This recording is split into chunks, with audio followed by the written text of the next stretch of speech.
Welcome to horrific Xanatorium. Sorry I wasn't live yesterday. I had to take care of some stuff. I'm just gonna let everybody on Twitch and Twitter know that we're going live.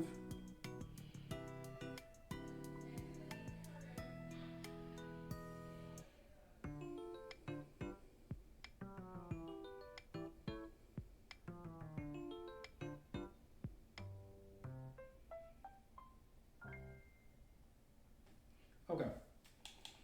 And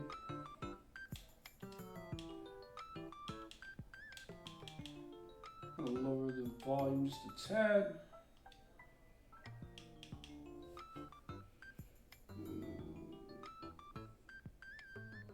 I'm gonna pull up Twitch chat on mobile real quick.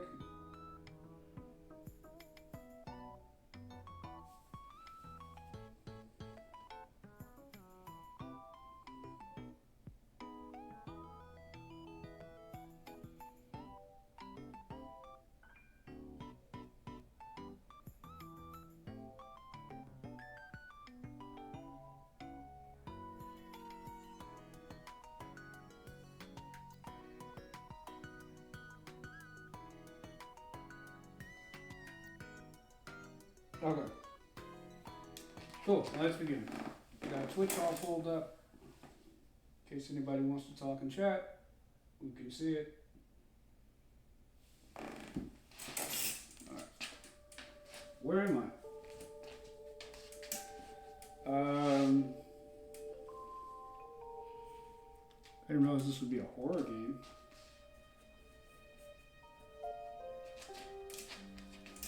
It's awfully dark.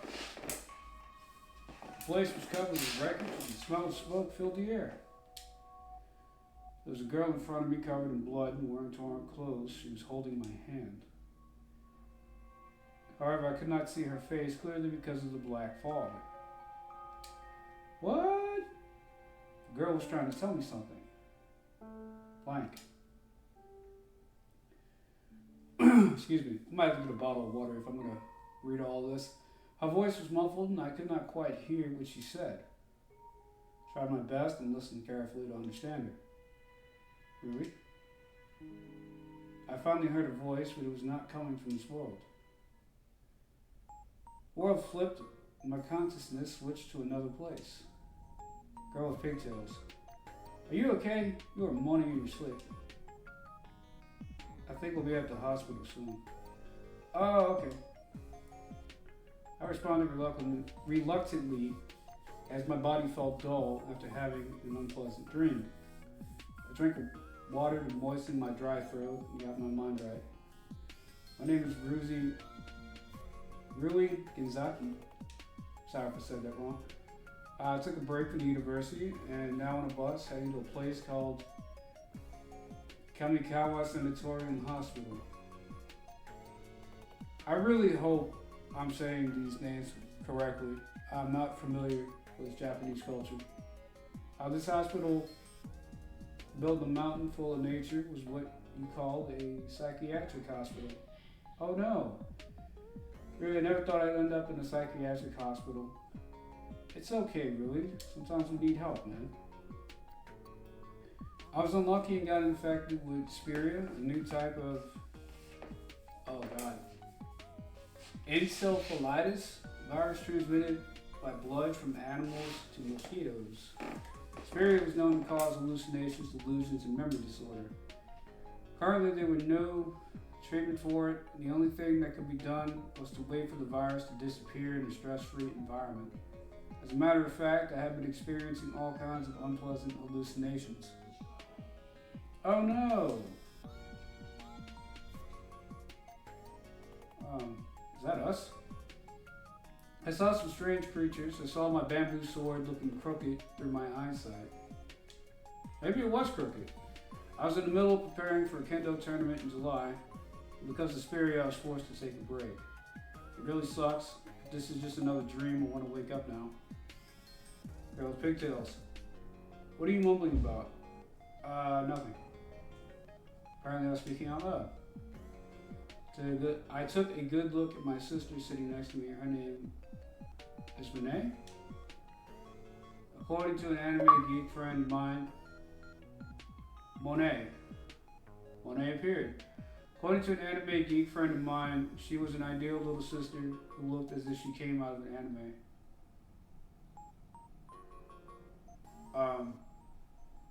Well, that's awkward. Might be a bit stubborn, but she was pretty cute and very caring. Bro, that's your sister. 82%. Okay. She was now accompanying me to the hospital since our parents were busy with their work. Is that like a normal thing in Japan where you just let kids take public transportation? Well, I guess if they have money, they're not doing anything bad. It's not surprising for people to consider her as the ideal. Monet? Why are you staring at me? It's nothing. Probably gonna get shit for it, but pronouncing it like money without the Y. I looked out the window to change the line of vision. Many trees appeared and disappeared as they drifted away from my sight. The view seemed to continue, but then the boring loop was suddenly ended by an enigmatic presence. Oh wow. What the fuck is that? Outside the window in the forest, a rust-colored human-shaped monster with unusually long fingers and toes appeared. Yeah, I'd say that's unusual, pal, and that, I don't know if I would call that fingers. The monster stared at me with swirling eyes that seemed to drag everything into an abyss. Gasped. I could not help but let out a pathetic sound. What is it? There was a monster in the forest. It was reddish brown with long arms and legs, and that's the sickness. Sigh. Question mark? You're probably hallucinating. But how a person who is hallucinating doesn't always know that they're hallucinating. Like some people are like, hey, I know this isn't real. I'm just vibing. Forgot I was infected with spirit. People have different hallucinations, but I heard that most people see human-shaped monsters. I see, says a blind man. Her face gradually darkens from looking fed up and then finally turned calm. Don't worry, you'll be fine once you're in the hospital. Yeah, totally. I agreed, hoping for that to be true. I see the hospital. Money told me as she pointed ahead. But in front of the hospital, there was an enormous gate. The bus stopped. On both sides of the gate, a high fence stretched into the forest. What's with all the gates and fences? Are every psychiatric hospital strictly guarded like this? It depends on how extreme the patients are.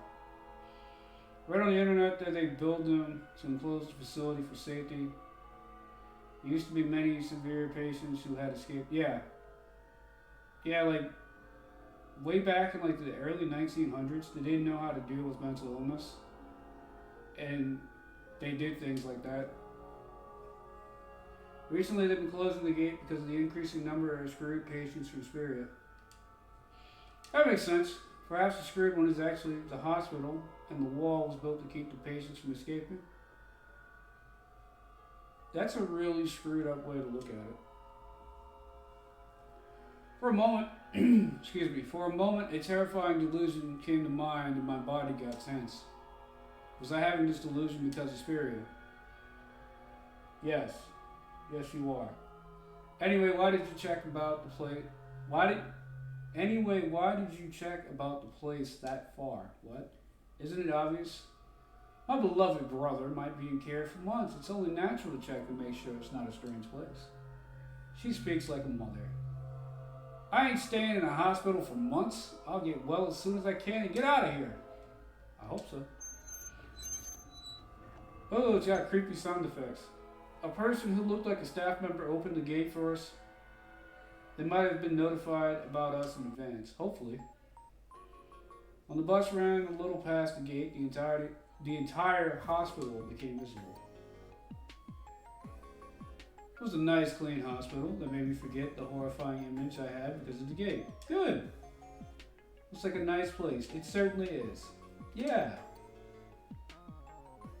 A soft wind of May blew straight across me as I got off the bus.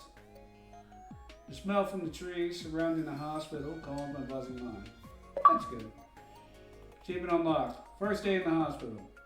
We entered the hospital. The place looked new, regardless of it being in the mountains.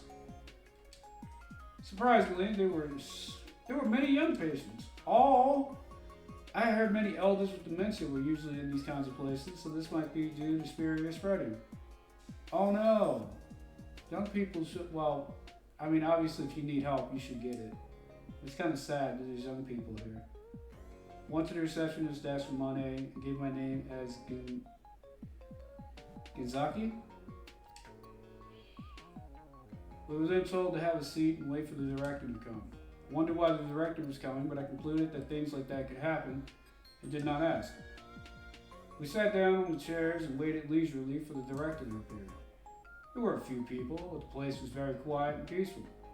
Outside the window was a beautiful view of nature. Then the disturbing, croaky voice, unfit for the pleasant hospital, rang out in my ears. What is this? Gelny? I don't think this shitty hospital's gonna fix your crappy head. A strange skull-like creature suddenly appeared in the air. Gelny. However, I looked at it without batting an eye. I already knew this man. You know what this thing is? Hey, you ignoring me? If you treat me like that, I might burst into tears. The appearance and hoarse voice that could not be from this world. It was a delusion I created. I could say it was the embodiment of my image against spirit. What was this, Power Rangers?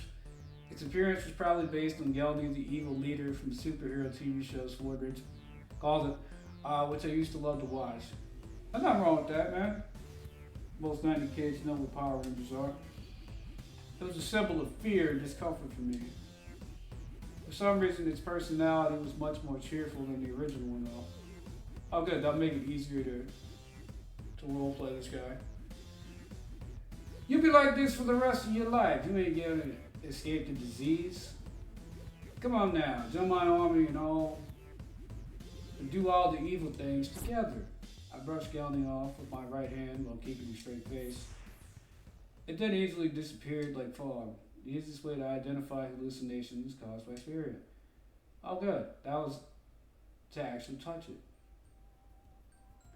It was an exception when something that exists appears to be something else. What is the sentence? It was an exception when something that exists appeared to be something else, but it could not be touched if it was not real. I looked beside me. Bonnie was blankly watching the scenery full of nature outside. The words of my friend, little sister who looked as if she came out of an anime, crossed my mind. Without a deep thought, I tried to poke her on the cheek.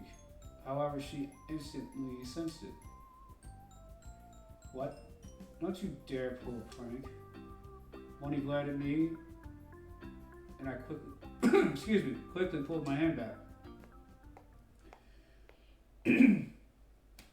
Sorry guys, been a little sick lately.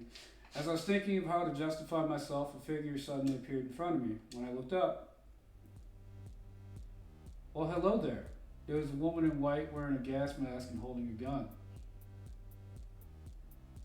I don't know if I should be turned on or scared. Really, I don't even need to touch her.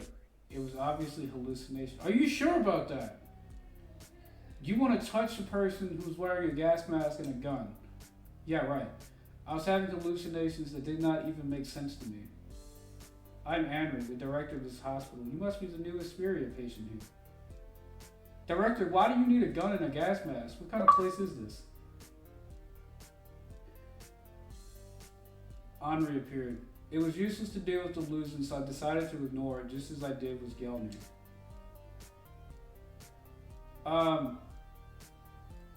The director was the person we were waiting for. So how are we just going to ignore? Why does he think it's a hallucination? This might really be the director. Oh, you got some nerve to ignore me. I am the rule here. If you disrespect me, you'll be treated accordingly. The illusion put a gun to my head. Hal, are you crazy? When I glanced at One day she was looking in the direction of the director with a panicked face. Maybe this director isn't a delusion after all. You think a delusion's gonna put a gun to your head? I'm sorry. I tried on Rui Genzaki. I've been newly admitted to the hospital. I got up in haste and introduced myself. Okay, fine.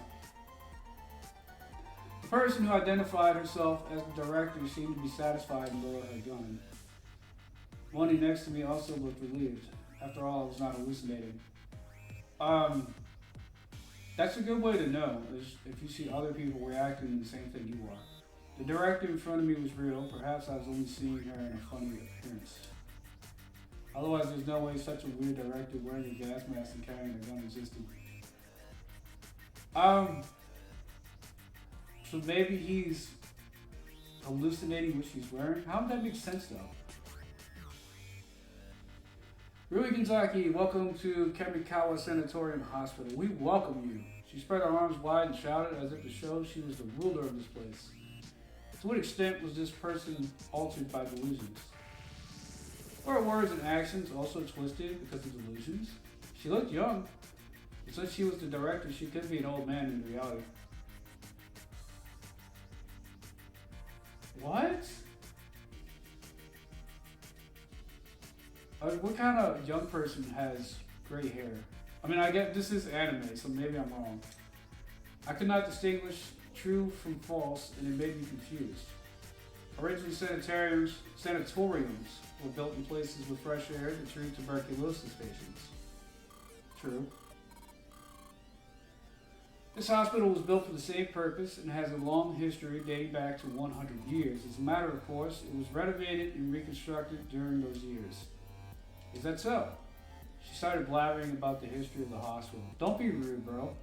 Since I was confused for seeing hallucinations, most things she said did not stay in my mind. 10 minutes later. So that's about it. Regarding the facilities and rules, ask the person in charge. That seems to be more like an important thing to know. See you around. After showing off her nose, the director gracefully walked away. That was a bit of a weird director. You don't say. It appeared she was an unusual director, even without the hallucination. Yeah. I did not want to make Monet.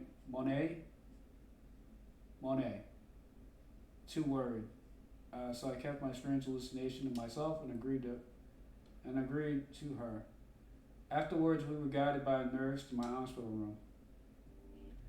We walked a short distance and moved to another building. Female nurse. Currently, this building is mainly for patients with spiria. Hee hee ha ha! Saw a patient making strange sounds. He reminded me of Dizzy from Gears of War when he did that. The atmosphere seemed to have changed a little. It was terrifying. I went up the stairs to the 2nd floor and reached the room I'd be staying in. Please use the empty bed in the back right corner. I was shown to a room for 4. There are already 3 patients here. There's a boy. A boy scribbling fiercely in a notebook with a red crayon. Young woman, no, a monster is attacking me, help me. A woman who looked horrified, hiding behind a curtain. Middle-aged man. A drooling man with empty eyes. It was obvious that they were mad, but I was one of them to some degree. To be honest, I could not hide my shock. My bed was by the window, and I could see a beautifully trimmed light green lawn, as well as a pond and a forest in the back. The nurse left after explaining briefly about the facilities and rules. Really, be sure to rest until you get better. I hear you. Since I got spirit, I was not allowed to use my phone in order to stabilize my mental health. I've gotten used to living without the internet a lot lately. It is good to unplug. I would probably be spending my time doing things like reading a book here as well. I'll come visit you once in a while, so if there's anything you want, just let me know then. Thanks. It was a word from my heart. See ya. Yeah. Made me feel very sad to say goodbye to Monet. When I think that there was... Wait. Sorry, I got distracted. It made me feel very sad to say goodbye to Monet when I think that there was no one I know here. We'll just put do not disturb on so we don't get interrupted. Sorry about that, guys. After she left, I took out the novel I was in the middle of reading. However, I gradually got bored and decided to look around the hospital. Okay. As I was randomly walking around, I saw a girl who looked familiar talking to a nurse at the rest area. Director? That girl, I think I've seen her somewhere before, however, I could not remember. Or maybe she's the lady from Parasite, the anime. She had finished speaking to the nurse and started to walk away, so I chased after her. Dude, that is sexual harassment. Do not chase after a woman. For some reason, I felt like I should not leave her alone. If I did not remember her, I would regret it. Somehow, that was what I thought. This is bad. I went up many stairs and I was on the 7th floor before I even noticed.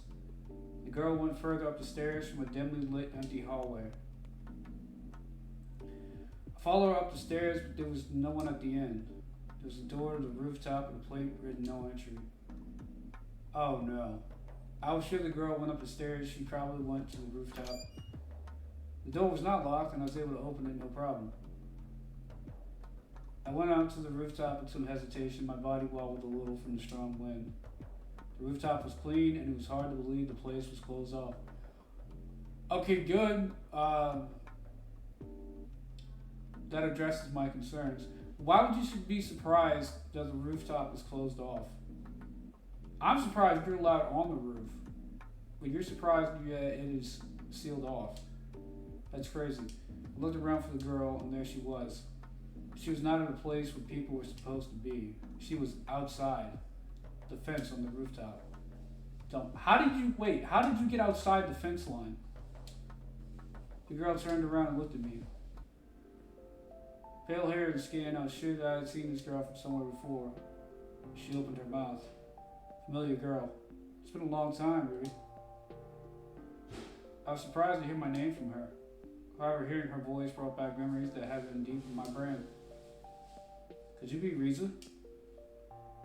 I just remembered. She was Riza Tensho, my childhood friend who lived in the neighborhood. We used to spend a lot of time together, but she moved away when we were in the 6th grade. Riza has appeared. We were in the 6th grade, and I had not seen her since. She was also my first love. Oh, it's a coincidence that we meet here, is it? I wonder how she recognized me so quickly after all these years. But it was not the time to be impressed by her memory and astute observation. What are you doing? Don't tell me you're going to jump. I am. Will you stop me? Of course. Suicide is not a good idea. You should rethink about it. Hearing my words, Risa put her index finger to her chin as if she was thinking a little. And do something funny to make me laugh. What did she say? Only confusion came to me. If you can make me laugh, I won't do it. Why would she stop dying if I did something funny? I cannot understand how it was related. However, I had to do something or Risa would die. I decided to think of minor details later and tried to yank the idea from my brain. Then a flash of an idea came to my mind. Marwigan sausage. As I said that, I raised my hands above my head with palms together and twisted my entire body. Over the silence, and she laughs. Haven't seen that in a while. She laughed. The fish sausage commercial that always aired on Sunday mornings in between Sword Rangers.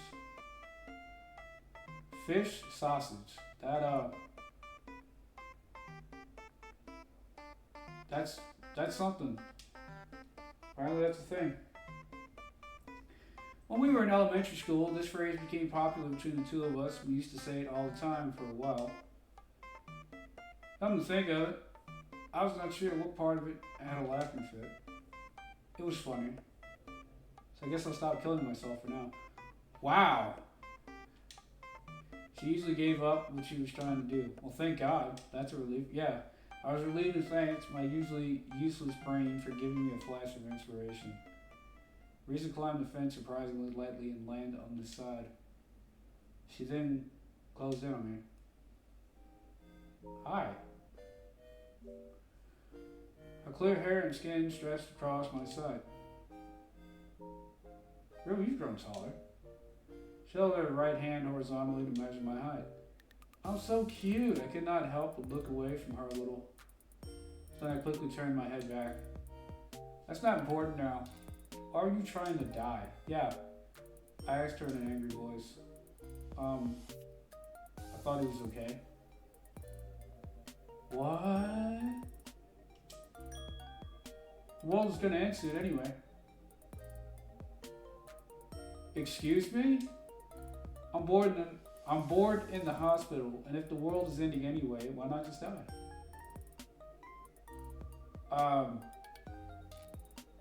Self-preservation? Like, you know, that thing that are built into humans? The world is ending? That's right. Well, only the world for humans. I suppose the animals will survive. What the fuck is she talking about? We've done too much and the deity's angry at us. That's the way it goes. What deity? What is she talking about? Yeah, exactly. It appeared as if she had gone completely crazy. She doesn't look crazy. She looks happy. But thinking back, Riza had always been a strange person. Faiths, psychics, magic, cryptids, urban legends, all the interesting things. She's into all kinds of occult stuff, and I had to accompany her every time. Occult stuff is interesting. I wouldn't put too much stock in the occult, but it is interesting to read. And it seemed she got more into those things. Besides, death doesn't always mean the end. Well, if you ask the Germans, it's a new beginning. Maybe there's still a next stage, and it continues to the end, to the next, and the next. No one can prove that there is no afterlife, so reincarnation. That is an idea made convenient for human beings. I was about to say that, but swallowed my words. Hey, Riza, what's the disease you were here for? I think it's called Spirium. I don't really know much though. Just as I thought. The nurse had told me that most of the people in this building were Spiria patients, so I thought that was the case. I mean, probability speaking, yes. Riza was odd since she was... Excuse me. Riza was odd since she was little, so if she was infected by Spiria, it was not a surprise that she became obsessed with delusions and ended up committing suicide. Wow, bro, you gotta have faith in people. I hate to say this, but the things about the world ending, I think that's just your imagination. Spiria is a disease that causes abnormalities in the brain, so you might be suffering delusions from it. Dude, you don't tell people who are hallucinating that they are hallucinating. Oh, really? I don't know anything about the disease. If you think I'm being delusional, that's fine. I believe what I want to believe. That doesn't mean you should waste your life. Your parents will be sad too. That's true. It just passes the sadness on to someone else. Riza put her hand on her chin and thought for a while. You do have a point. It's true that the end of the world is coming. But I'm not so heartless. I don't want the people I care about to feel sad. My surprise, Riza easily showed her understanding. Then you should entertain me until the end of the world. As long as you entertain me, I won't die. This sounds like a really toxic relationship. What's that about? I let out a small sigh. I was amazed, but at the same time, I felt a strange sense of relief that Riza had not changed at all. Dude, you have some toxic friends. Now that I thought about it, her fundamental desire had always been to have fun. She tried witchcraft, searched for ghosts and cryptids, and prayed to deities. She found pleasure in the unknown, and she just went after it. And I was attracted to her, enjoying it in her own world. Dude.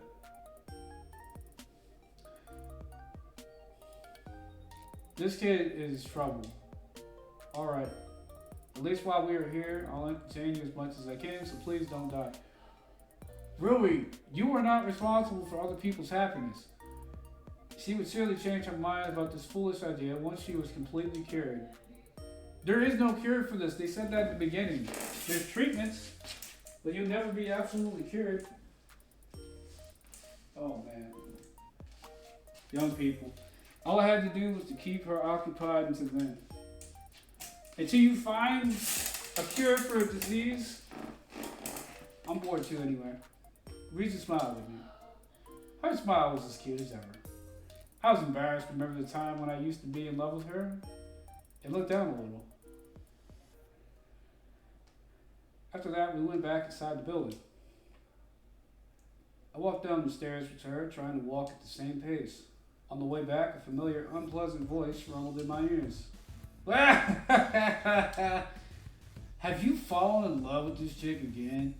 You really like crazy women, don't you? Crazy chicks are fun, though. But since you're crazy too, you two make a perfect couple. It was yelling. However, I ignored it and talked to Teresa. My room's on the second floor of this building. You? Mine is on the first floor, just down the stairs.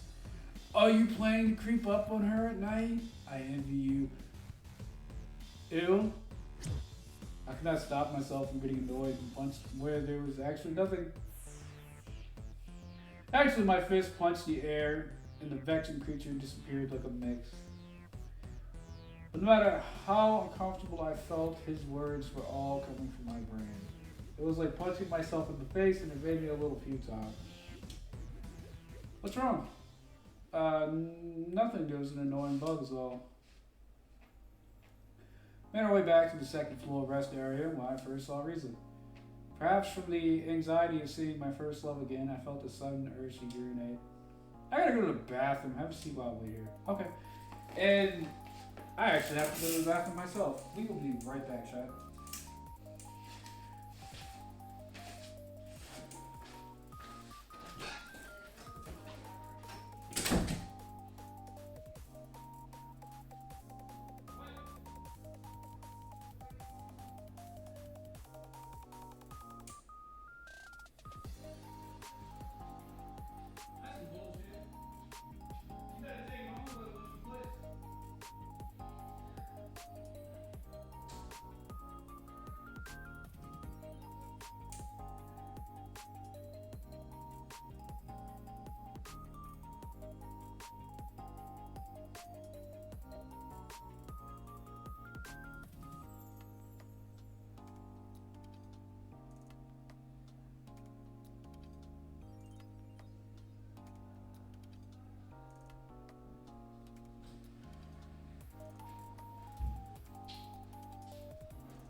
Okay. Sorry about that, chat. I do get a bottle of water for all this talking. Okay.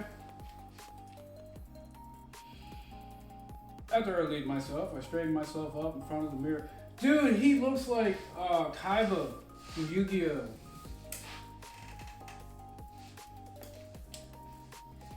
Entertaining reason, huh?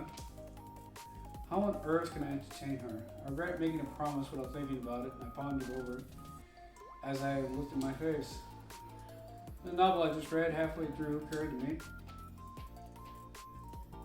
It was a story about a character who heard a rumor of a ghost in an abandoned building and sneaked in at the middle of the night, a typical introduction to a horror story. How about I pretend that this hospital was also rumored to be haunted and invite her to walk around? The reason I'm a big fan of the occult would surely be hooked in. It was not necessary for a ghost story to be true. I mean, I thought it was a good idea, so I immediately returned to where Risa was. Hey there. Sorry for the wait. Hey Risa, do you want to hang out with me tonight? Question mark. Actually, I just heard a nurse talking about some rumor. Seems a woman ghost with long hair appears in the forest behind the hospital. Why don't we go and check it out? Huh. Risa stared at my face as if she was trying to figure out what I was thinking. Did she notice I lied by any chance? On second thought, it was too convenient for me to hear such gossip at this time. However, her response was surprisingly good. Yeah, you heard a female nurse talking about a rumor in the men's room. Great, that sounds fun. She might have realized my lie, but accepted my invitation regardless. Risa had never cared much about the truth of things. She would go exploring for the unknown and end up finding nothing, but she always seemed pleased. And seeing her like that also pleased me. See you around at midnight then. Yeah. We decided to meet on a meeting place and time to party again. In the evening, I ate the dinner that had been brought to me. The meal was simple and tasteless. I had never had an invalid diet before, but were they all this tasteless? I had not much of an appetite since I was infected by spirits, and maybe my mother told the hospital to serve me something specially made. I don't think your mother would serve you shit, dude. After dinner, the doctor made his rounds, took my temperature, and performed some minor tests. The music stopped, by the way. Later on, night fell and the lights out. Time came. Just before 1 a.m., I snuck out of the hospital room with a battery-operated lamp that I had brought with me for nighttime reading. This is such a bad idea. When I arrived at the meeting place, Riza was already waiting for me. She was looking forward to meeting me. If that was the case, that would make me happy. Dude, okay, let's go. Yeah, you're surprised to see the person meet you at the place you agreed to meet at. That doesn't make sense.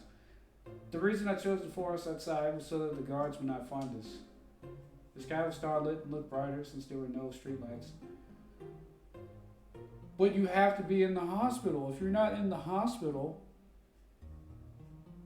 these guys are going to be in so much trouble. As we walked towards the forest, Gelny appeared above my head again. Let's see if I can remember how to do Gelny's voice. You plan to take her into the woods and make love?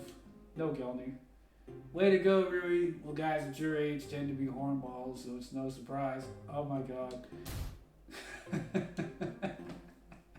I was seriously ticked off. The anger was against Gelny, but also against myself for creating such a thought. I glared at it with all my might. Gelny silent. Even Gelny seemed to have reflected on its words and disappeared on its own accord like a cloud of smoke. I looked at Riza, who was walking next to me. The moon and the lamp's light illuminated her body contour. Even in our hospital gowns, it was clearly visible. But I immediately shook my head to overcome my passion. Bro, little dude is a creep, bro. I was paying attention to things that she's not, and it was all Gelny's fault. Sure. Hey, Rui, why does Ghost appear in a place like this? Her sudden question made my heart jump. Well, long ago there was a sick girl. Her parents wanted to get rid of her and sent her to this hospital. The girl, in shock, hanged herself in this forest and died. Damn, Rui. I spoke off the cuff. Oh, really? And if I killed myself here, maybe I can become a ghost and be friends with her. This is a fucked up relationship. Don't make a morbid joke like that. What will you do if I'm that ghost? Come back and haunt me. What are you talking about? I just made up the story so there was no way that could be true. You want to hold my hand and check? She suddenly held out her hand. No, it's okay. I immediately turned away feeling shy. Bro, it couldn't be more obvious that you like her. We found ourselves wandering so deep into the forest that we could not see the hospital anymore. That's not good. I felt my body stiffen when I heard the sound of swaying grass and trees. I believe there's no such thing as a ghost, but I could not hold back my fear. Why? Because I had Spheria. It meant any delusion could appear anytime. Oh, like the rust-colored humanoid creature with red eyes and tentacles for arms, who convincingly has the same eyes as your friend? Even if I knew they were not real, scary things are scary. Yeah, that's kind of the point. After walking for some time, we came to a fence. I knew this fence surrounded the whole hospital. With this fence, at least we can not get lost even if we walked randomly. We decided to walk along the fence for a while. Yeah, nothing's coming out. Yeah, of course nothing would happen. And yet she seemed rather happy than bored. I'm a little tired. How about a break? Okay. We just sat down against the fence. I sat down against a tree across from her. I wouldn't sit against the fence, dude. You don't know what's on the other side. Hey, really, here's a question for you. What is it? You had a device that could erase any bad memory you ever had. Would you use it? That's a really hard question. I'd go no. Question came out of nowhere. But thinking back, Risa had always loved to ask questions about imaginary situations like this. Okay. I felt that she had not changed since then. Wondered myself how to answer the question. The bystander erased memories.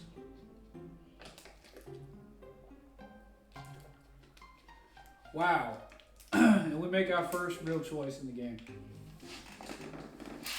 Personally, I wouldn't use it because I feel like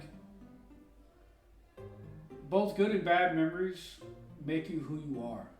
And there's actually a whole game based on that idea called Remember Me. It's great. You should check it out if you don't know what I'm talking about. We're going to go don't use it. I wouldn't use it. Why? I don't have any memories I want to erase that badly. And you had a good childhood. And I'm afraid that once I use something useful like that, I'll get addicted to it and accidentally erase an important memory one day. I don't think it works that way, bro. What about you, Risa? I will use it. I'd like to experience being a person with missing memories. So dementia? Like, why would you... Risa's answer was so hard. However, it was hard to tell how serious she was. Uh-oh. At that moment, I heard a sound like a moan nearby, more like a growl. I looked up about 2 meters above Risa's head and saw a monster peeking over the fence at us. Ah!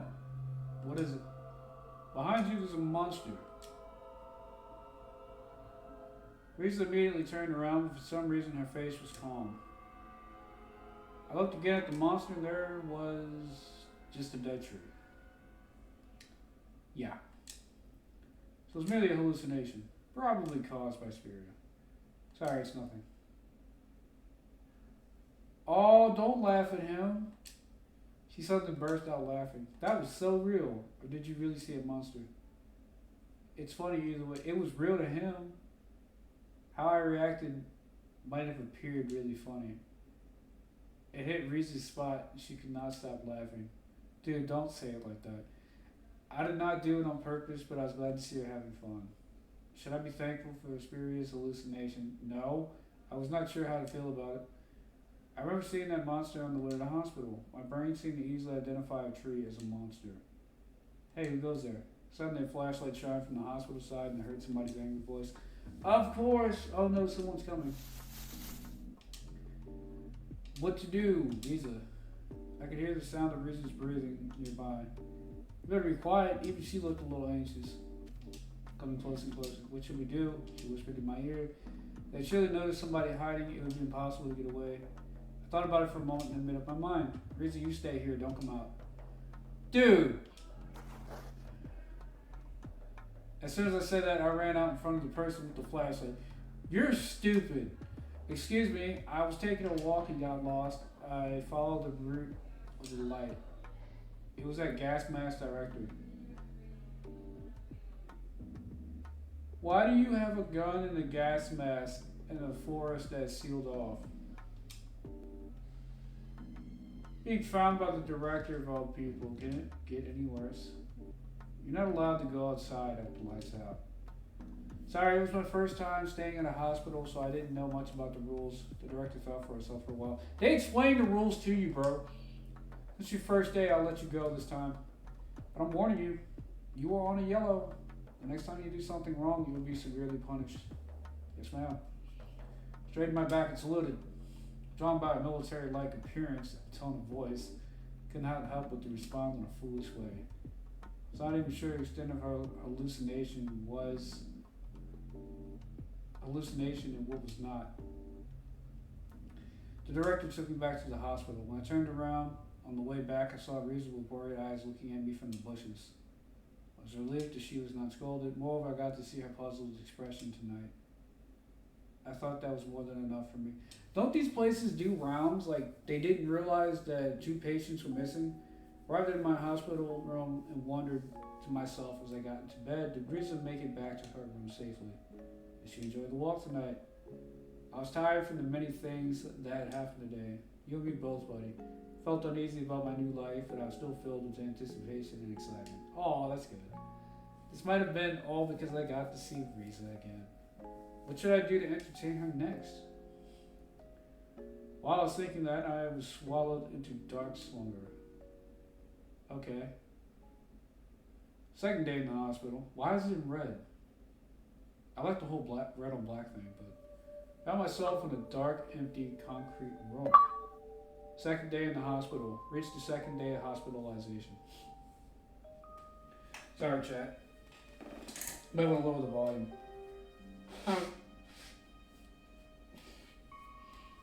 Sorry, guys. I had something in my nose. Found myself in a dark, empty, concrete room. Oh, the sound effects were so weird. My hands and feet were bound with ropes. I could not move at all. Where am I? Why am I suddenly in this situation? And someone appeared in front of me. Who are you? The person came up to my ear. White noise. And they whispered something to me endlessly. However, I could not hear what they were saying. They were saying English or Spanish. It was somewhat similar to the nightmare I had yesterday. Then I finally realized, oh, this is a dream. Yeah. When I woke up, my whole body was wet with sweat. That was a bad dream. Go take a shower. After having breakfast and a medical checkup, I spent my time reading books. It seemed I did not get enough sleep. I started to get sleepy. Well, go to sleep. As I was dozing off, I suddenly heard the curtains open and someone came in. It was Riza in a nurse's uniform. Where did you get that? What are you doing here? Good morning, were you okay yesterday? She leaned forward on the bed. Yeah, more than that, what's with your outfit? Outfit, isn't it normal? No, you shouldn't be in a nurse's uniform. No, it's not. Why is a patient wearing a nurse's uniform? Exactly. And the skirt is so short. Oh no. After I said that, I realized what was going on. What is going on, really? I opened my eyes and looked at her again. Risa was wearing the same hospital gown as yesterday. Really, you're a pervert. Really, you're really weird. It's funny. No, really, you're just a perv. You perverted little brat. What are you fantasizing about? Even Gildy gave out. This time I could not argue with it. What was I even thinking? Wow, that was really risky for YouTube.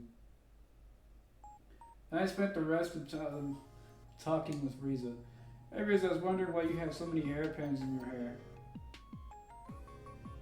Is that what those things are called? Oh, this? It's a lucky charm to be reincarnated into something nice after I die.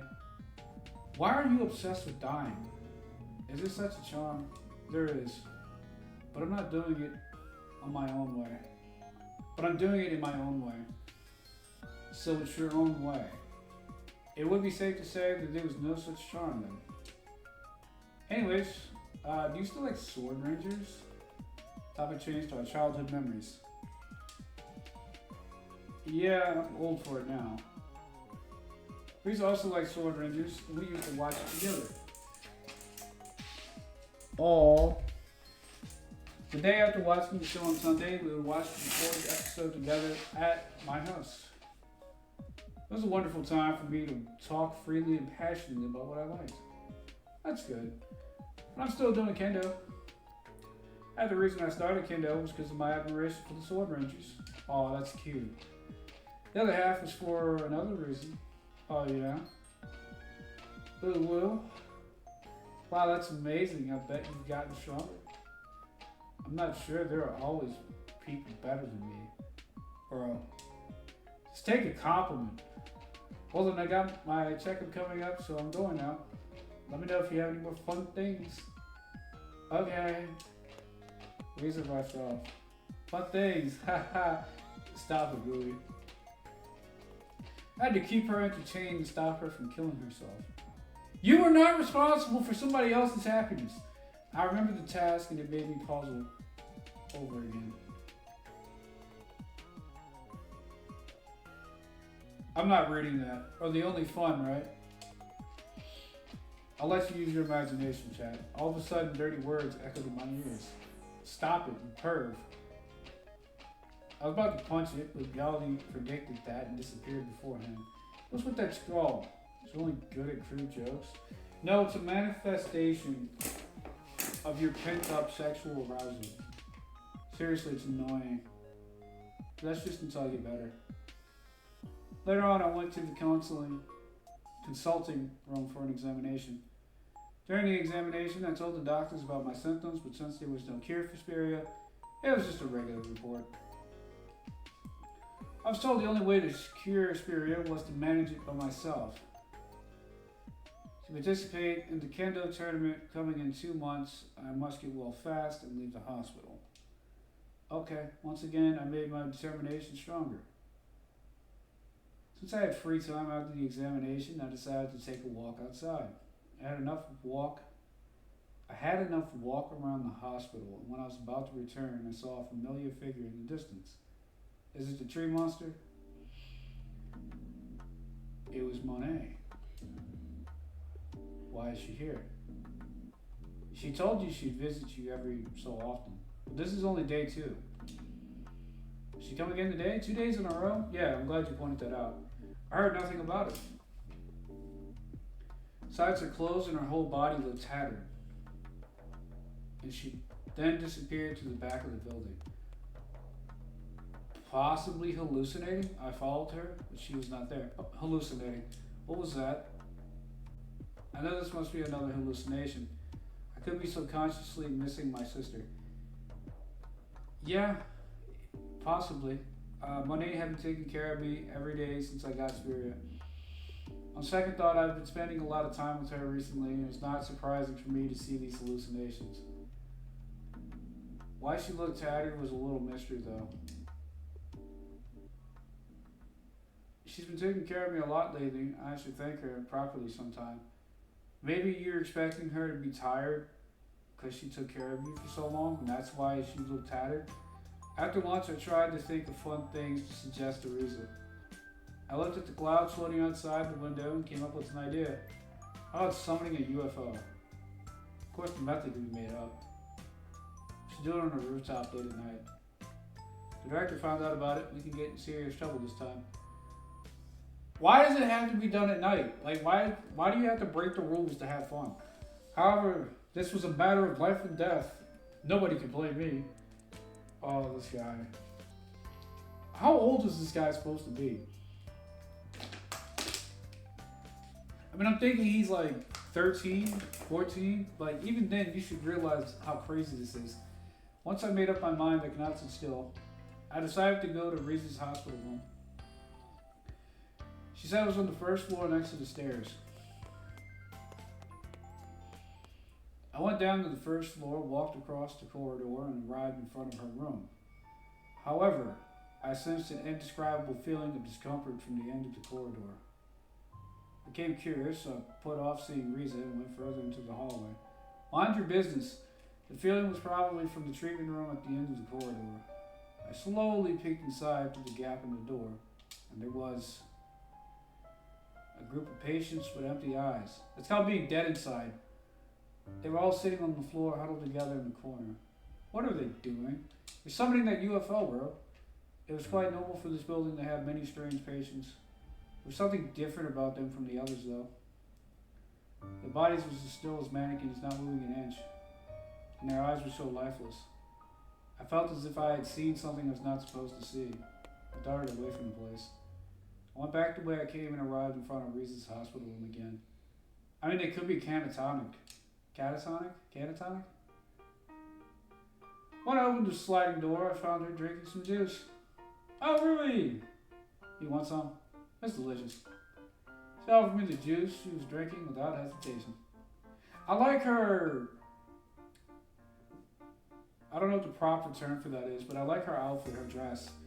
The label of the can said salted pickle cider. I'm sorry, Japanese people have some strange taste. We got fish sausage and now salted pickle cider.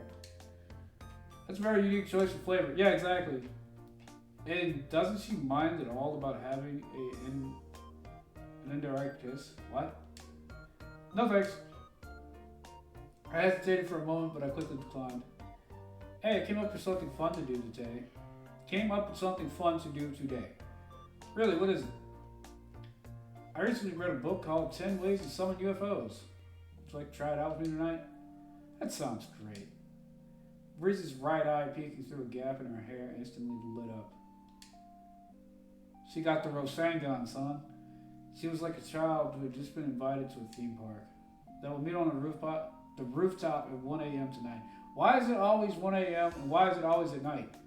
Like, why can't y'all find something fun to do at the hospital? Okay. After I left Bruce's place, I waited impatiently for the midnight to come. Time seemed to pass very slowly. When the time finally came, I sneaked out of the hospital room. Okay. Opened the door to the rooftop and saw countless stars in the sky. How nice. Under the stars, Breeza was waiting for me. Oh, when did you get here? About 2 hours ago. You waited outside on a rooftop, risk being caught for 2 hours. Really? Really? I like to look at the stars. And I should have come here earlier too. By the way, did you know this rooftop is off limits? Yeah, but well, it's not locked, so let's say I didn't notice. If we kept doing things like this, we might get caught and punished one day. What would they do to us as punishment? I'm kind of scared to find out. Alright, let's get started. Okay. Why is it in the shape of an eye? Place the cans I got from a trash bin in a diamond shape on the floor. It looks more like an eye to me, and I stood in the middle of the cans. Hangaya heya ra hiha. Shut my hands out to the sides, chanting a strange spell in the middle of my upper body. Is this how you summon a UFO? That's so fake. It's true, it was in a book. Hangaya ha ra ya hiha ya. Ruth, you've always been so serious about everything. You're so funny. I like that about you. Felt my heart jump. I used to like Riza, but she moved away before I can confess it to her. Dude, to be honest, even after she moved, I still thought about her. If she felt the same way as I did back then, would I be successful if I confessed my feelings to her now? So much time has passed, dude. Like, let it go. I let such serious thoughts pass through my mind as I danced a ridiculous dance. I noticed that Riza was also dancing next to me, chanting a spell. And they were just spells and movements I made up on the spot. She probably knew it was all a lie. However, she still went along without me saying anything. Riza seemed to be a person who went her way, but she was very considerate. I like that about her. No, dude. A third wheel was joining in the dance. After dancing for a while, we got tired and decided to sit on a bench to look at the stars. Oh, I don't see any UFOs. Yeah, there was a sense of sadness among us, even though the UFO did not appear. The comfortable temperature of a May night, a pleasant night breeze, was blowing. And the star-filled sky showed us that the world was beautiful. So people often talk about summoning UFOs and demons, but how do you summon an angel? That's what I want to know. Hey, Riza, you said that the world was going to end, right? How's it going to end? I asked out of curiosity, wondering what kind of delusion Riza was having. Like being invaded, I guess, by aliens? No, not quite. But the end is definitely approaching. Aren't you just saying that out of caprice? Maybe. Maybe not. She was not going to tell me. Riza, please don't take your own life. I'll be sad if you die. Bro, what kind of shit is this? That was... Okay, we're still at 80%. We're okay. How long to go for me? I guess it's all up to you. This is so toxic. Once again, I felt I had to do my best to entertain her. You were not responsible for other people's happiness. Hey, Rui, here's a question for you. Again? Suppose the human race is ruled by aliens and for observation purposes, We are all connected to computers living together in a virtual space. I think I know where she's going.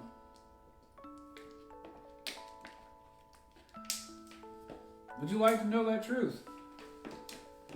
It was another bizarre and absurd question. I never understood her intentions. The human race is ruled by aliens.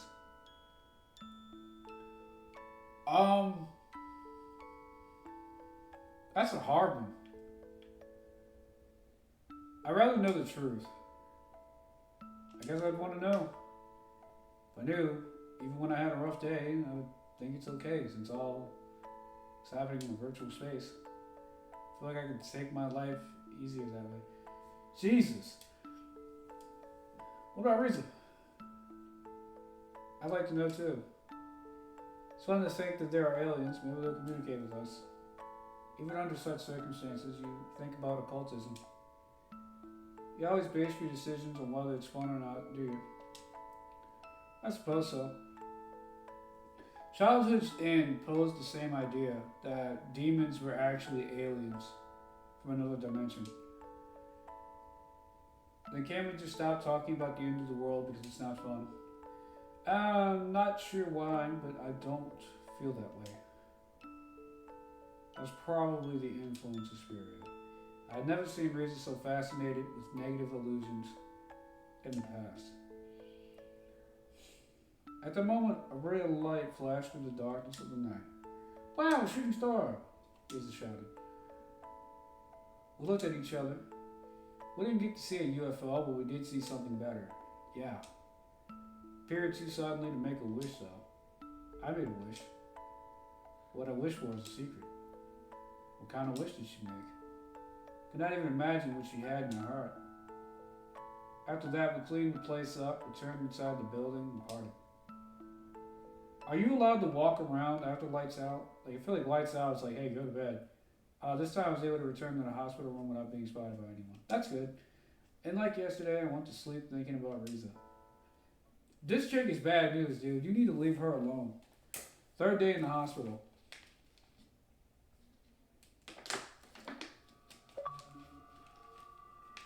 Third day in the hospital. Found myself in a pitch black place. Of course. After standing there for a while, a portrait emerged before my eyes.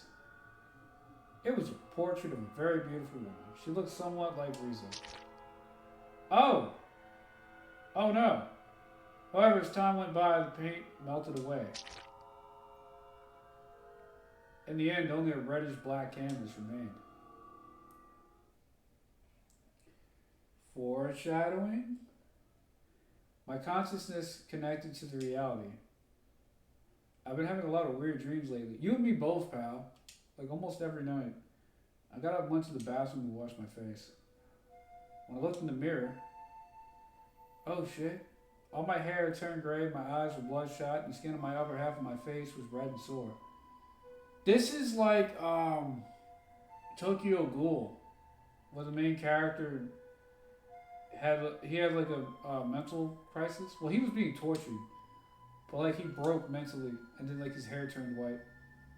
I bent backwards in surprise. What is this? I rubbed my eyes hard and looked closely again. The mirror was showing a reflection of my normal face. It was a hallucination. Your head's certainly going crazy, Rui. Rui's annoyed. I ignored the words of the creature not reflected in the mirror, but Gelny was right. My hallucinations were getting worse instead of getting better. I headed for my morning checkup. My temperature was normal. I was a little underweight, but apart from that, there was nothing wrong with my health. However, the symptoms of Spiria showed no signs of recovery. Better underweight than overweight, pal. If I don't get better, I might be able to spend more time with Risa. This is so toxic. Stop it. Such feelings came across my mind. But I shook my head and instantly got rid of such a naive thought. Nothing would be cured if I kept thinking like this. Exactly. I could see her anytime, even after I left the hospital, if I got her contact number. After the checkup, I headed back to my room. As I walked down the hallway, I heard a familiar voice from behind me. It's Monet. Hey, Rui! I turned around. This kid is such a pervert. And there she was, Monet dressed as a demon girl. Why are you dressed like that? What do you mean I'm dressed normal? You call that normal? It's not Halloween, you know. Dude, you are having hallucinations. After saying that, I realized my mistake again. And you are a pervert. This is your sister. This is another hallucination. Sorry, I saw one. You can see things like this as much as you want in the world of illusion. It's not bad, huh? No, Gelding, this is wrong. No, I'm not happy to see my own sister dressed like this. But after all, it was myself who was showing these images. It made me feel that I was really losing my mind in many ways. Dude is a pervert. I'm not reading that. You're not getting well at all, are you? No, not really. I'm sorry. I rubbed my eyes hard until the hallucination disappeared.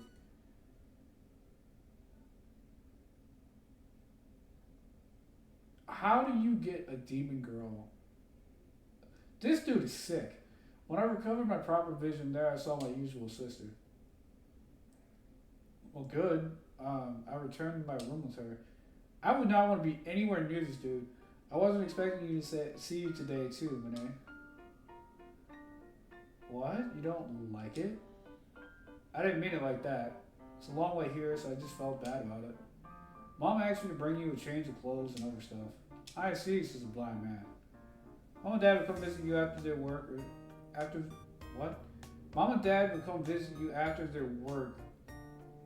That should be is settled. They seem very sorry as usual. I can forgive it. I mean, this is a foreign developer. They're busy. I won't blame them. Both of my parents were university professors. Damn, that's impressive.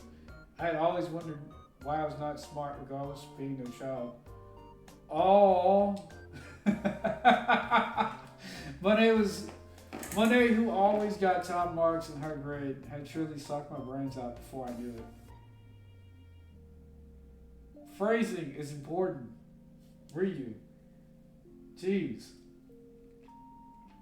She took clothes and books out of our backpack and started to put them away in the shelf by the bed. Were you at the hospital yesterday too? Caught a glimpse of you walking outside. You had some tattered clothes on. Her hand stopped. No. You even told yourself you were hallucinating. Why would you even ask her that? I see, so that must have also been a hallucination. You even said it yourself that you were hallucinating. Did you want to see me so much? Maybe that's why you saw me. No way.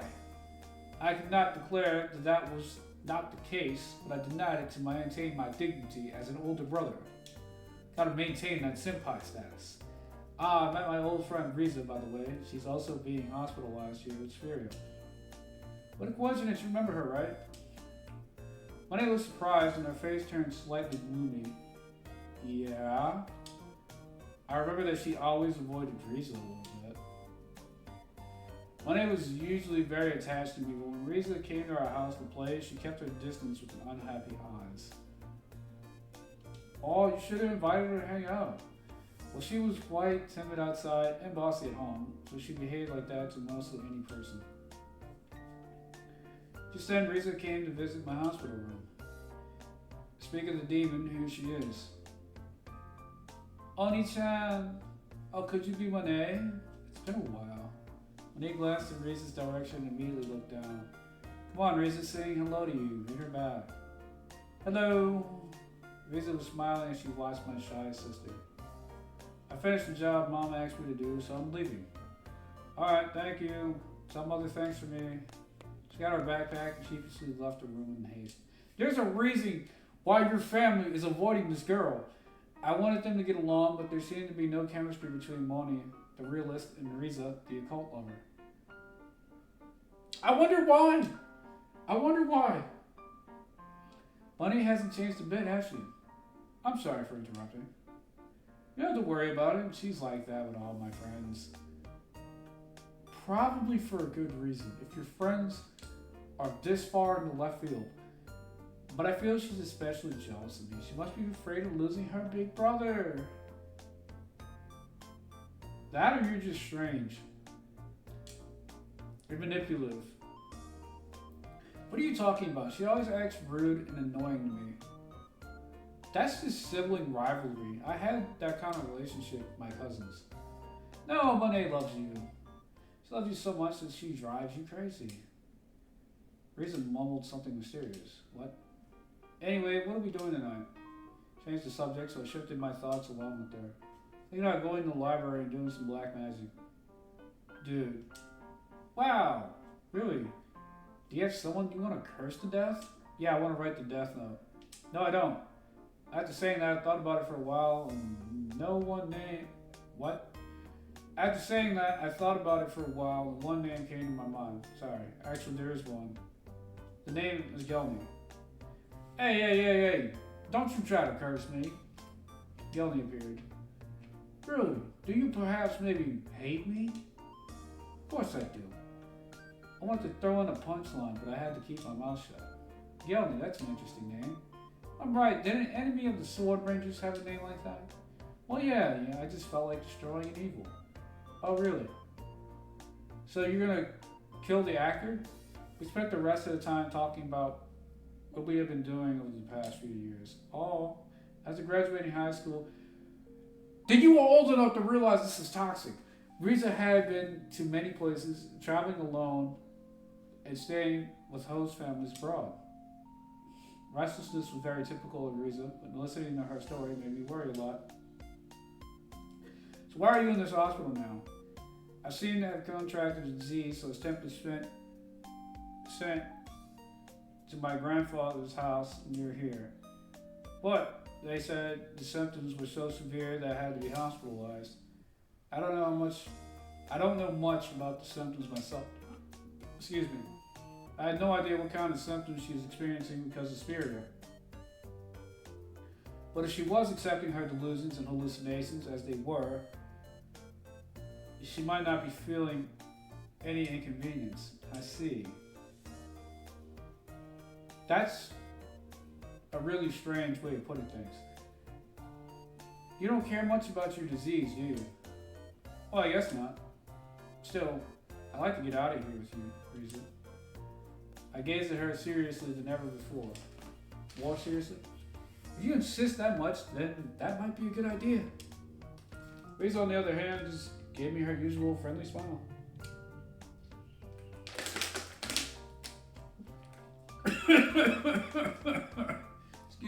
Excuse me. Swallow water.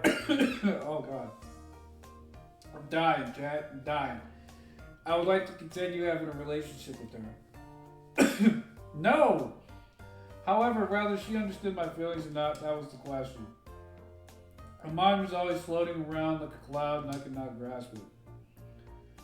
I'll see you at midnight, okay? Yeah. 1 a.m. is not midnight. In the evening, the nurse in charge brought me dinner. As usual, I did not have much of an appetite, so I looked at the food brought in without any expectations. On the dishes was something obviously weird. Large eyeballs that look like humans, the guts of something covered in fresh blood. No, man, that's spaghetti and meatballs. You tripping. Excuse me. Brains floating in reddish black liquid. What are these? You ain't confused, looked at the nurse. Oh, hi, nurse. It was that monster. Monster! I crawled up and trembled. Are you alright, Mr. Genzaki? He is disconnected from reality. I don't know the proper term for that. I looked again and saw the usual nurse. The meal was also the same invalid diet as usual. I was hallucinating. Sorry, it was nothing. My head was completely going crazy. Now I was no different from the other patients in this room. I had already became a typical Spiria patient.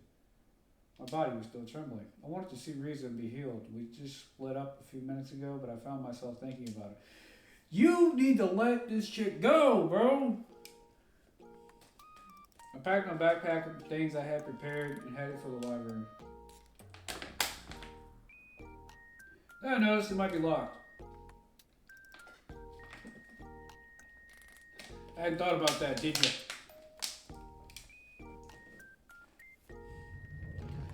However, luckily the door was not locked and I got to enter with no problem. No one was there. It seemed I arrived first today. Hey, you, what are you doing here? Yeah, that's what you get. Unless that's Riza messing with you. Suddenly I heard a scolding voice from behind me and my body jumped. I turned around and there she was. Riza dressed as a policewoman. Nice. Huh? Why a policewoman? Then I immediately realized, oh, it's another hallucination. My brain seemed to be a big fan of cosplay. Oh yeah, just kidding, it was me. I rubbed my eyes hard to break the illusion. Leaving up, I looked again and she's still dressed as a policewoman. Oh well. Can't break the hallucination. Why? What's the matter? Is something wrong? Maybe she really dressed up like that. By any chance, did you see me dressed as a policewoman?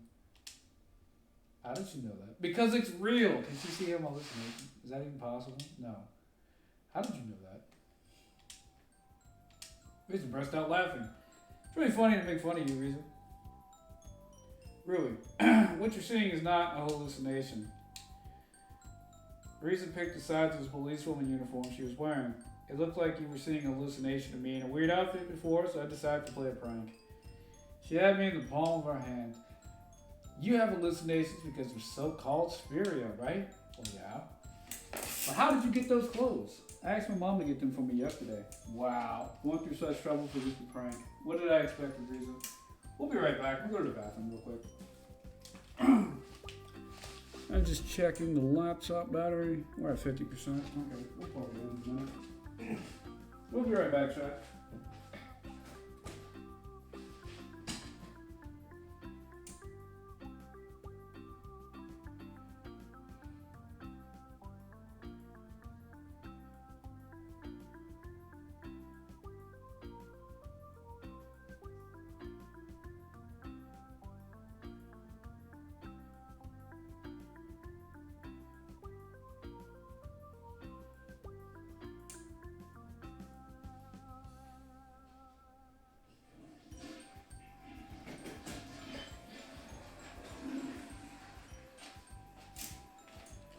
Sorry about that, chat. Drank water so I could keep talking. And then I had to run to the bathroom and almost choked on water. Going through such trouble for just a prank. What I expected, Riza. And our mother who went along with it was even more amazing. Some parents are just cool like that, bro. I was more impressed than stunned. She got the cool parents. Okay, let's start the black magic. Yeah! Took a deep breath to calm my pounding heart. I can't wait to see what happens. I don't. I wrapped a black cloth around my body and took out a book from my backpack.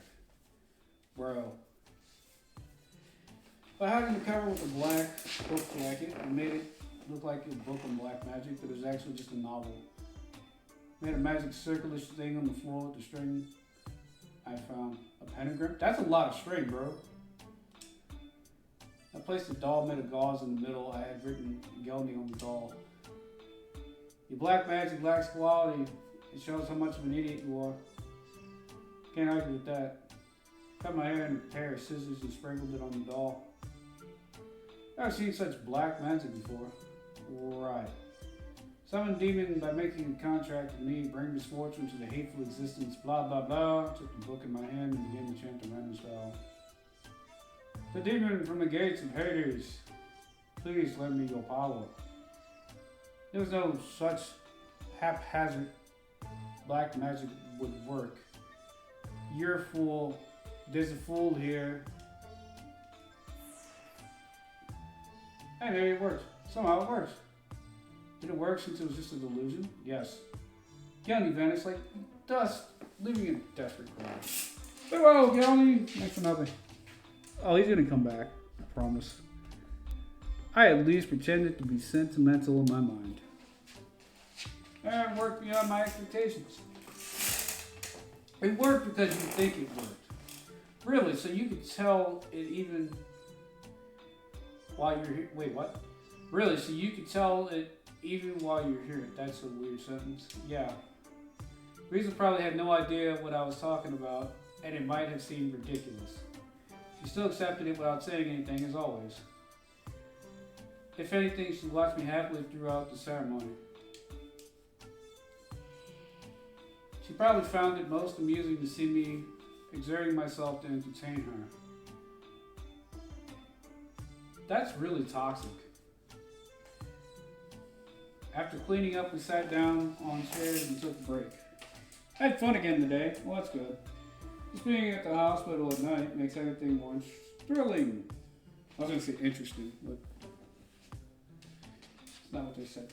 I'm glad you enjoyed it. I do not feel like I had done anything interesting, but raise the scene, please, so I convinced myself it was probably a good idea. Hey, really, here's a question for you. Here we go again. You love someone and that person's also in love with you, but if that person turns out to be an android who's programmed to love you, would you be in a relationship?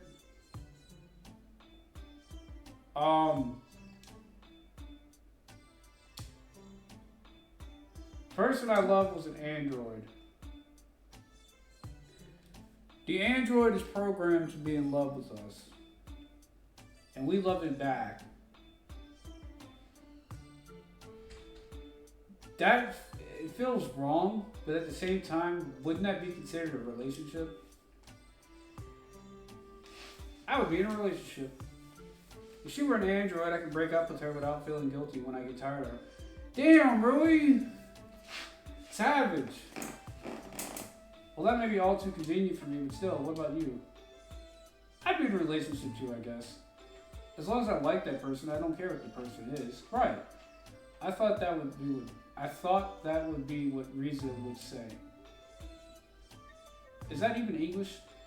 But what was the meaning of exchanging question and answer every time? Well, it might be pointless to think about the meaning of every single thing Riza said. You know, I'd like to ask you a question too. Something I wanted to ask 8 years ago but could not. Don't do it. I decided to be brave and ask her that question. Dude, what did you think of me when we were in elementary school students? My forehead was wet with sweat from nervousness. That she was thinking. This dude is so cringe. I'm sorry. I was so nervous that my heart started beating faster, trying to get an answer out of her quickly. I think I liked you. Nani? The answer was more direct than I expected. After a moment of surprise, I slowly began to feel a surge of joy as I processed the meaning of her words. That was when you were in elementary school. Could this mean Riza felt the same way as I did when I was in elementary school? If so, I was overjoyed. How much did you like me? No more than an ancient civilization, I guess. That did not really ring a bell, however, it was not mistaken. Riza was quite fond of the ancient civilization. Stop coping. It turned out she liked me more than some opuses, so I should be more confident. Wow, bro. Bro was desperate, I see. I wanted to go further and ask her how she felt about me romantically. Don't! But I had not the courage to stop my words before actually asking. This dude is desperate. Even if Riza knew what I wanted to say, I got a feeling that she did not make herself clear anyway. Let's go back before we were found. Suggesting to end the night's event. Bro was going to ruin his friendship. As we departed, I thought that would be the last time I could ever see Riza in her policewoman uniform and burned it into my memory. He's gonna keep it later, chat, for science. I returned to my bed in the hospital room. Looked out the window and saw the sky. Wait, what? Looked out the window and saw that the usual starry sky had disappeared due to the clouds, and only the faint moon was visible. What would tomorrow be like? How long would I continue to live in this hospital? For some reason, I had butterflies in my stomach. I fell asleep with an indescribable feeling of anxiety that night. Okay. 4th day in the hospital. When did this thing start getting weird? Here we go. I found myself in an abandoned building. Achievement unlocked. 4th day in the hospital. I had this feeling many times recently. This is probably a dream. However, there's one thing that was different from the usual ones. My body moved freely. I went down the stairs and walked aimlessly through the hallways of the ruins. It was a rather large building, probably an abandoned hospital. The structure was very similar to the hospital where I was hospitalized. How many times can I say hospital in 1 minute? When would I wake up from this dream or wandered around the building with that sort of anxiety? I walked for a while and started to smell an unpleasant rotten smell. I was intrigued and headed to where the smell was coming from. Source of the smell was likely the room at the end of the hallway. I nervously opened the room, marked treatment room, and peeked in. Inside the room there were several reddish black objects. What are these? My heart was beating faster. I looked at those lit by moonlight. Those objects were human corpses in hospital gowns. Eek. I drew back on reflex. Then I immediately turned back and ran away from the place in a hurry. I sprinted at full speed. But where was I heading? I was not even sure of that. The only thing I wanted to do was get away from that room full of dead bodies. Yeah, no shit. Oh, this is a dream, right? Then hurry and wake up. Sometimes if you're in a dream, you think you're in a dream, you should try pinching yourself. After running for a while, I saw a light lit in one of the rooms. I unconsciously aimed toward the light, feeling as if it would be swallowed up with the darkness that was chasing me from behind. Fearfully, I peeked through the doorway into the lighted room. I saw the gas mask director inside. She was with an older man in a hospital gown. The director is not your friend. I was looking the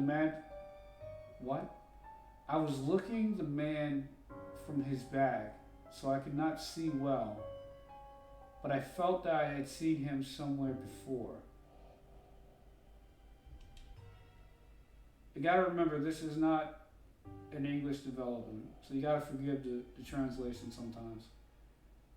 The director took out a rope, and using that, she began to tighten the man's neck. Yeah, like when you have a belt, sometimes you gotta tighten your throat. My legs started shaking with fear. Soon after, the man's body became weak and limp like a puppet. She killed him. No shit. I witnessed the scene of the murder. Although I knew it was a dream, I could not suppress the fear that was coming up from my body. Is it a dream? She's asking you all these weird questions, like, would you be happy with erasing your memories? Risa asked you if you lived in the Matrix. Then she asked you if an android was in love with you, would you be okay with it? Although it was just a dream, I could not suppress the fear that was coming up from my body. I better get out of here now. As I took a step back, I accidentally kicked a wooden stick that was lying on the ground. You saw me. Oh snap. I immediately ran away from the place as fast as I could and moved my arms and legs desperately, but being exhausted from all the running, I was out of breath. My feet tangled up from hurrying too much and I fell on the floor. When I turned around, I saw the director just around the corner. Ah! I let out a pathetic cry of fear. That was bad. She sat astride me and forcibly covered my mouth to block out my voice. It's no good. I'm too tired to move properly. The director took out an injector out of her pocket. She then injected it into my neck. Oh, goodbye. My eyelids suddenly became very heavy. I'm going to die. No, this is just a dream. I'll be fine. I'm sure I'll be fine. And then he woke up and realized he wasn't dreaming. Gasp. When I woke up, I was lying in my usual hospital bed. My head hurt. My body was sticky with sweat, and I felt tremendously tired. Was that really a dream? No, probably not. The dream was too real. I could not tell what was real and what was fake. I was not sure if I'd be able to stay calm next time I encountered the director. Was it okay for me to continue staying here? Probably not. If I stayed in this hospital forever, I might go crazy. On second thought, I felt like my memories had been blurred ever since I was infected with spirit. Besides, my head was a bit fuzzy. If you're not crazy when you go to a mental ward, it will make you crazy. The place doesn't make sense. I got a feeling that I had to clarify everything and find out what was the truth. I touched my face. It's okay, I do exist. Of course you exist. Looked around and checked my hospital room. There was an empty bed in front of me. If I remembered right, Though I was an older man with blank eyes in front of me. Could he be taking a walk? I mean, it is the middle of the day, right? It's all lit up. When I looked closely, I found a small hole in the wall across from me. It was big enough to fit my index finger in. What's this hole? Dude. Thereupon, I saw the room on the other side. No one was there. Make sure it was not a hallucination. I realized that if someone looked into this hole from the other side, they could see me in my hospital room. That's kind of what holes do. No, I must be thinking too much. Patient crazy, patient accidentally opened it. Or someone's presence on the other side. That's why you don't stick your eyes in random holes. That and there's probably bugs.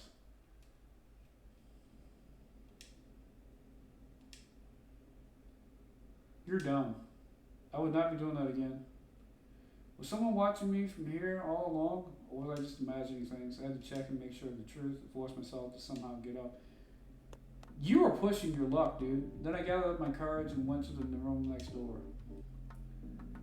But it was an empty private hospital room. Then what is that bag on the floor? The traces things scattered as if someone had been here. Whose room is this? I haven't looked at the clock in my room.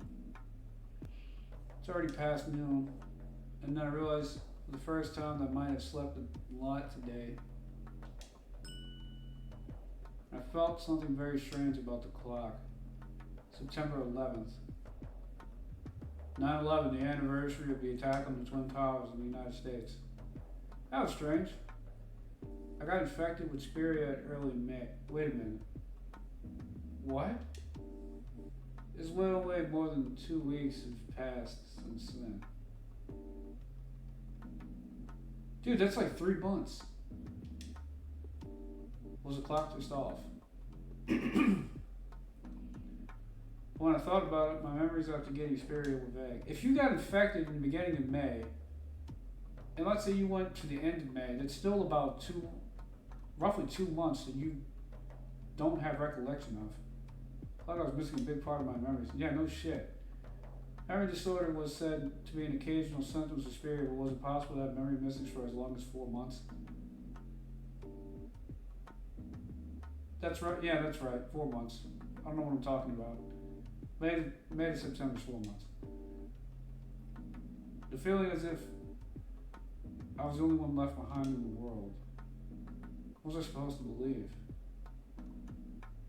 You find another human being and ask them what the hell is going on. The world was ending. For some reason, I suddenly felt that way. Riza's face came to mind. Out of fear and anxiety, I wanted to see her right now. If I could see her, she would sort out this messed up brain of mine. I don't know if I would trust Riza for answers. I went downstairs and walked quickly to Riza's room. However, she was not there. I asked the nurse who was in the room. Excuse me, do you know what the girl who's using the bed is? Question mark. The bed here has been empty for a long time and no one uses it. I was speechless. It can't be. I've seen Riza in this bed. I believe a girl called Riza Tensho was using this room. Are you sure? I've never heard of her. What? What in the world was happening? This was surely Riza's room. I cannot understand. It's like a Mason and Reznov kind of thing. He hallucinated Riza because he was the only person who was ever there. Nobody else has seen Riza. Is that so? About the hospital room. It's like some Shutter Island type stuff. As I walked down the hallway, I started thinking. It was weird. Something was weird. Yeah, nobody has ever saw this Riza person but you. From the beginning, you chased her. Was I the weird one? Yeah, because you chased her when you first got here. Yeah, right. No, dude, everything was weird. Turning away from the truth because I did not accept the reality. Yeah. Shutter Island was a great movie, by the way. Maybe that was about it. Looking back, I had never touched Riza. That's right. I did not even touch the things she had. Also, I had never even seen her properly speaking with anyone other than me. Exactly. An unpleasant hypothesis came to mind. At that moment, I spotted Riza walking down the hallway. I immediately approached her and grabbed her arm. I was able to grab her arm. That's not really Riza. Feeling relief welled up from the bottom of my heart. I tried to shake off the ridiculous idea that Riza might have been in my fantasy. Riza turned around. What is it? Yeah, I looked closer only to notice that it was a different female patient. Okay, so to make a theory, Riza committed suicide and he felt guilty about it. And so when he got here, he started hallucinating that she was here. I'm sorry I mistook you for someone else. After giving me a doubtful look, the woman walked away. I then walked around the hospital looking for Riza. Yeah.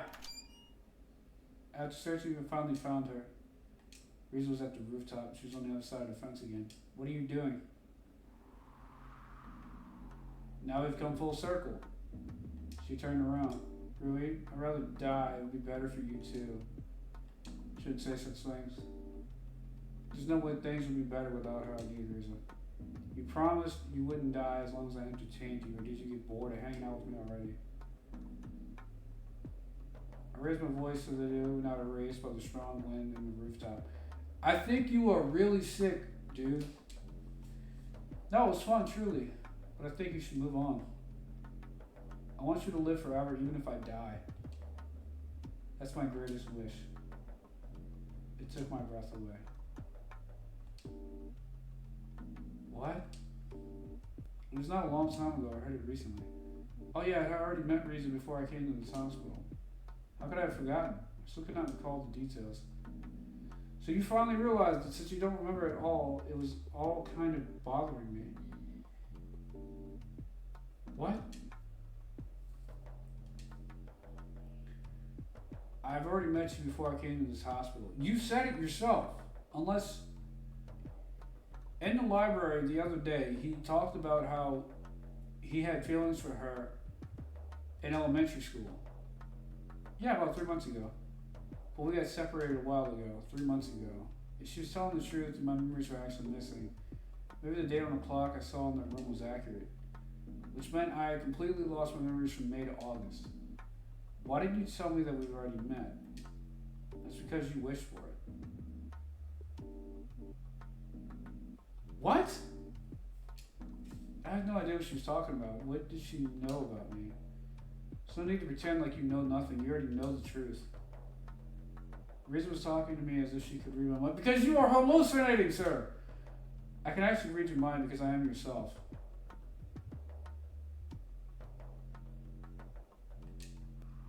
That's pretty sick when your own mind is trying to convince you need to let go. I see. It seemed that bad feeling I got was right after all.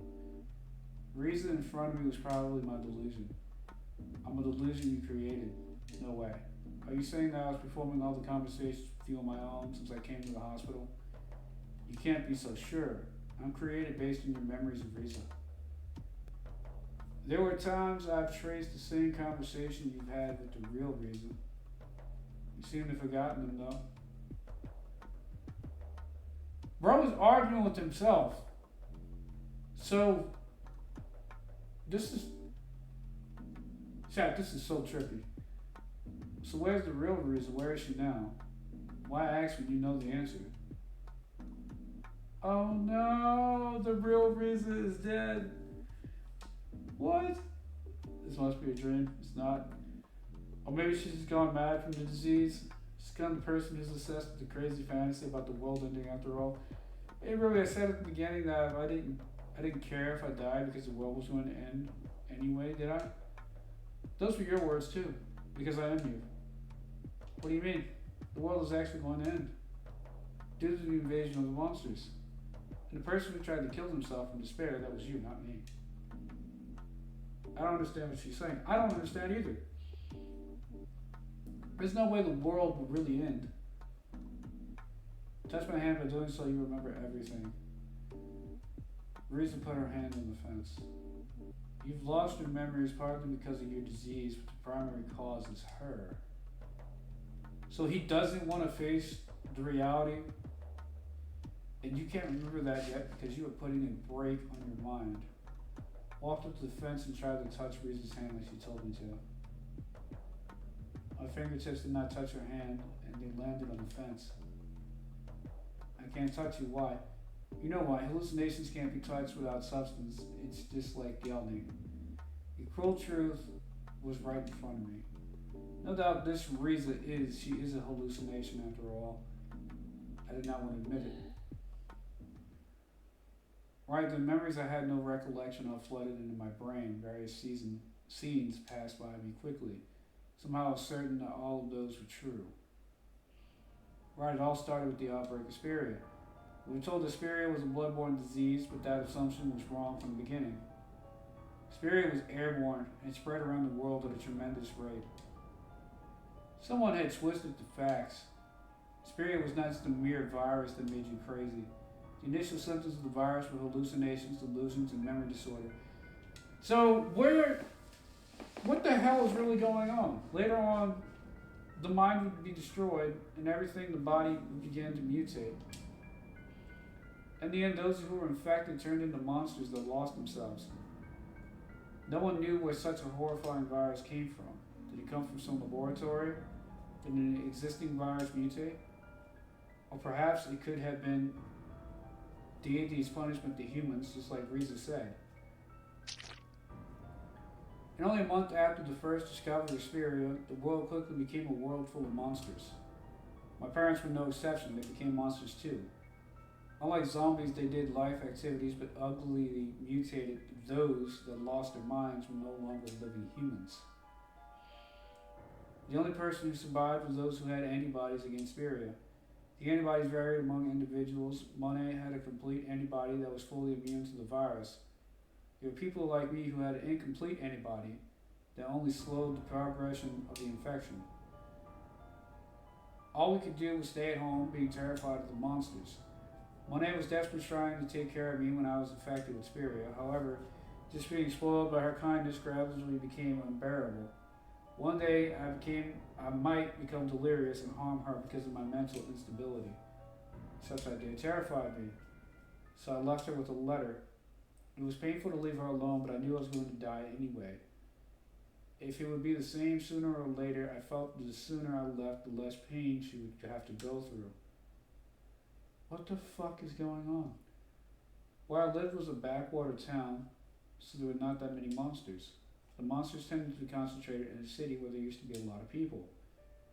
As I wandered around the town, I saw a girl I recognized somewhere. It was Reza who used to live in my neighborhood. Called out to her. Hey yo, it's been a long time, Rui. You've grown taller.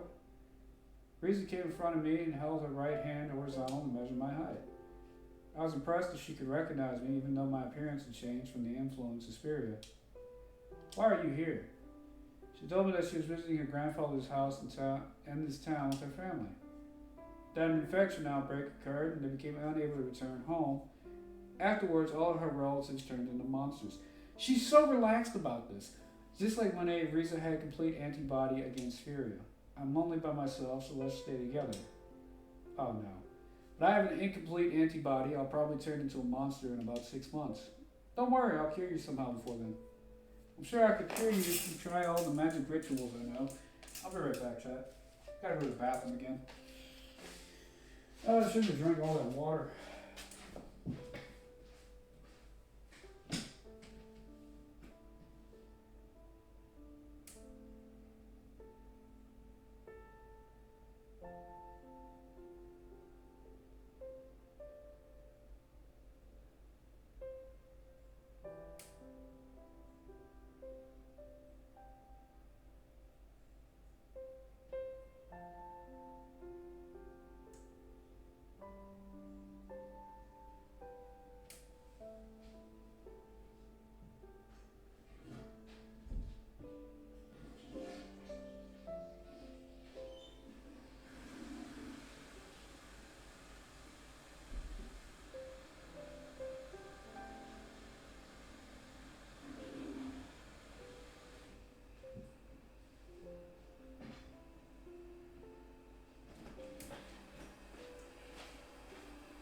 chat. Sorry about that. Apparently, we're curing diseases with magical rituals. Despite the desperate situation, Risa remained the same. She was on her own. She was her own person and was easy going. That was rather comforting. But I might become deranged someday and accidentally kill you. I don't mind. What? Risa smiled. Because death doesn't always mean the end. There's just the next stage after death, and you just go there. There's a story with no reasoning, but it might have been her way of consideration. If I die, come with me, Rui, to the next stage. Okay. I cannot help but laugh at how lightly she made a rough request for me to follow death. Okay? Remember how I used to always follow Risa on her explorations and I agreed to it. I ended up staying with her. We spent the next 2 months together. I made every effort to gather food and other necessities for life. To be honest, it was all for Riza's sake. I had no future anyway. Riza, on the other hand, was always so freewheeling that it was hard to believe that the world was coming to an end. At times she tried to find ghosts, summon UFOs, and do black magic. And just like in the old days, I went along with her. Honestly, it made all my effort look foolish, but it was fun. I almost felt like I could forget what's going on in the real world. Wow, bro. One night, we sat on a bench and looked up at the sky together. It was a pity that there were not many stars. He started, okay. Hey, Rui, do you remember when we were attacked by a wild dog in the past? Yeah, I remember that. I think it was when we started looking for a mythical snake in the mountains. I was too scared to do anything, but you took a wooden stick and fought back against the wild dog. You were a person strong enough to face the reality. I just thought I'd be beaten anyway if I ran away, was all. I was lucky the dog pulled away with my threat. You looked really cool, really. Oh, you think so? Riza at that time also complimented me a lot. I was so happy that I started doing kendo, thinking I could be a real hero. You have something I don't have. I'd run away in a second. Seriously? You're always active, so I can't imagine you running away. That's not true. I always run away from things I don't like. I was a stepchild, so my new mother didn't like me very much. We couldn't get close even till the end. You know, trying to reconcile is hard work and not fun. I'd rather spend my energy on things that I enjoy. I honestly never imagined that Riza had such a family situation. I guess my love towards occultism started by escaping from the reality so that I don't need to think about my family. I didn't know that. Sorry I lied. It's not like I was being bullied or anything, and I wasn't that deeply troubled.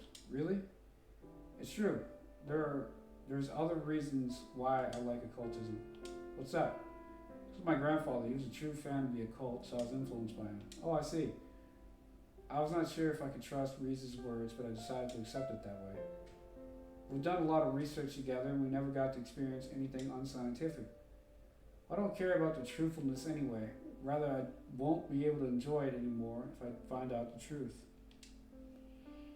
Reason knew that the occult was all a lie. However, she seemed to love the lie itself. That's a parable my grandfather used to tell me. Imagine that one day you see a portrait of a woman and you are moved. Reason lowered her voice and began to explain. She was probably imitating her grandfather. And later on, the woman in the portrait appears in front of you. When you see the real woman, you'll be more moved than when you saw the painting. I probably wouldn't be. For some people, fiction trumps reality on occasion. That's what this story's about. The end. When I heard that, I thought that was true. Reality is not always the best. Everyone has their values, and it's okay to put fiction above reality. Fiction above reality. Sure, occultism is fun, and I like them. For me, suffering from spirit and hallucinations, it's hard to agree with that now. That may be so. But even I don't want everything to be fictional either. There are things I wish them to be real. Like what? Like things I've been thinking about for a long time. Suddenly she placed herself over me. I laid down on the bench without a thought. Oh, Lisa's lip touched mine. It was real. I saw Riza's face in the moonlight. Her face was calm, but I'd never seen her cheeks so red. My face was probably redder than hers. Riza, I was hoping to have a relationship with you, Ruby. She spoke in her... This is when we killed her, isn't it? She spoke in her usual tone despite her flushed face. I've been thinking the same way too. Cannot hold back my true feelings. Good. Riza quickly got back to her seat. I was unable to grasp what had happened at that moment. All I could do was look up in the sky in amazement. And the joy of knowing that we were both in love with each other gradually began to well up in me. I felt light and dreamy.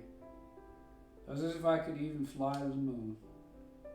What was Riza beside me thinking? What expression she had now? I was too shy to have a look at her. But I thought I should be brave enough to take the lead. So I touched her hand like I was trying to find out how she felt. She did not show any refusal. I held her hand and she accepted it. My heart was beating fast since a while ago. I was surprised at myself that I could feel so happy in such a hopeless world. A feeling like this place was separate from the rest of the world. Oh, eventually my heart calmed down. Comfortable time passed. Wondered how long this time would last. Prayed to the deity to please extend my life. Just then a ray of light flashed through the darkness of the night. Wow, shooting star. We looked at each other. Did you get to ask for anything? Yeah, I asked for my disease to be cured and be able to stay with you forever. Oh, what about you, Riza? I made a wish too. What I wish for is a secret. What did you wish for? I hoped it was something about me. Although it was not easy, Riza and I lived a peaceful life together. However, the peace that was becoming a normal part of our lives is suddenly shattered. One day when I came back from gathering resources, I found that the barricade to our house has been broken. I had a bad feeling. No! I went inside and found Riza covered in blood lying on the ground. There was a monster behind her. She had probably been pierced by its tentacle. Riza! I knew that happiness would come to an end someday, but I never thought it would end like this. No! Really, you should run away. I know, let's go. I immediately ran out of the base with Riza on my back. There were monsters outside as well. I quickly ran in the other direction. A group of monsters chased after us. They were not fast, but I was carrying a person on my back, so it was difficult to get away from them. Rather than getting away, we were getting closer due to exhaustion. What should I do? Tired and unable to run, I had no choice but to put Riza down and hide ourselves in the wreckage. I'm probably dying, so leave me now and run. She's bleeding heavily from her stomach. No way, if you die, I'll die with you. You can't do that. Why? You told me to follow you to the next stage when you die. Sorry, that was a lie. I thought it'd be better to say that. It was to lighten the load. Actually, I want you to live forever, even if I die. That's my greatest wish. She wants to be separated from you because she's going to die and she wants you to live forever. What are you saying? I can't live in a world without you. I grabbed Riza's hand even tighter as she lost her strength. Tears welled up in my eyes, blurring my vision as soon as to cover reality in front of me. You'll be fine. How does the director fit into all this? Really, you're a strong person. I'm sure you will. Her words ended there and she closed her eyes. Desperation. When I realized the monster was approaching right behind her. Should I die with Riza here? I thought about it for a moment. Her hand was still warm. If I let go, I would probably never be able to hold on to it again. But to fulfill Riza's last wish, I let go of her hand. I ran away. My head was spinning. My sense of reality had fallen somewhere along the way. I ran. Even so, I did not know why I was running, but my limbs kept moving. Soon I ran out of energy and fell. Where am I? What am I doing? Oh yeah, I was running away from the monsters. Then a shadow appeared in my blurred vision. Ah, the monster caught up with me. So this was it. The shadow caught me by my shoulders. Really? Heard a familiar voice. And I lost consciousness. What? In my slumber, the moment of Riza's death flashed back to me again. Riza died in front of me. Or did she? The flashback was repeated over and over, but the images would not stop. Enough. When I woke up, I was sleeping in a bed in an unknown place. It looked like some abandoned building. Really, I'm glad you're awake. Monet came rushing in from the other room. Oh yeah, I was saved by her. She hugged my body, filled with a sense of emptiness. Monet looked so happy. But I could not share the same feeling with her, so I just stood there in a daze. Don't just disappear suddenly, I was so worried. I've been looking all the time for you. You didn't have to worry about me. What a good sister she was, caring for her big brother. However, I felt as though it was a scene from a TV drama that had nothing to do with me. What have you been doing all this time? I was with Reba. You know her, right? The girl who used to often come to our house. My voice leaked out of my mouth. And then bro was emotionless. With Riza, huh? She was killed by a monster. I wanted to save her, but I couldn't. The words that popped out of my confused mind sounded unrealistic. It floated in the air like bubbles as soon as it left my mouth. Well, that must have been hard for you. But from now on, I'll be here for you. She comforted me, but it did move my old, rusty, hardened heart. Traumatized.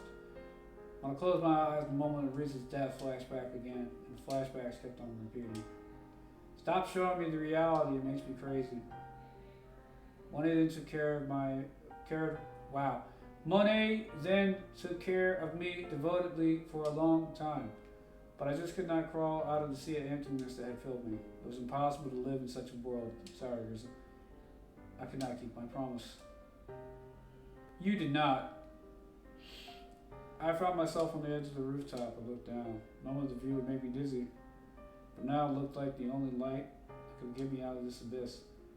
Soon I'd be free from everything. I could start all over again at a new stage. Felt myself tilting toward graduate. No! Oh, someone hugged me tightly from the back. It was Monet. Never mind. I'm not going to say that. Sorry, but I can't do this anymore. Riza, I'm not in this world. Me neither. I can't live without you too. Riza's waiting for me. I have to go see her. You wouldn't see anyone even if you die. I don't believe in such a cult. I want to live in this world with you. Being with someone in the afterlife is just a convenient delusion. Damn. I was happy that Monet cared about me. If I could, I wanted to do as she wished. However, her words just slipped out of my body. So screw your little sister, right? You're just gonna off yourselves? Like, what the hell? Even if you don't want to, you're going to be with me. Even if I have to deceive you, really. She pulled me and tried to take me somewhere. I was empty, I had no power to fight it off. So I just let it all go with the flow. But I noticed my hands and feet were bound. Monet had done this, what was she going to do? Even in such a situation, I was watching myself as if it had nothing to do with me. From then on, Monet kept whispering in my ear, you did not see Riza. There was no outbreak of spirit. You were in a peaceful world as always. She kept enumerating convenient lies. What did she want to do? Our whispers continued endlessly in the dark concrete rooms. No sense of time, it seemed like an eternity. Spirit is just a disease of seeing delusions. It is a disease that will go away with time.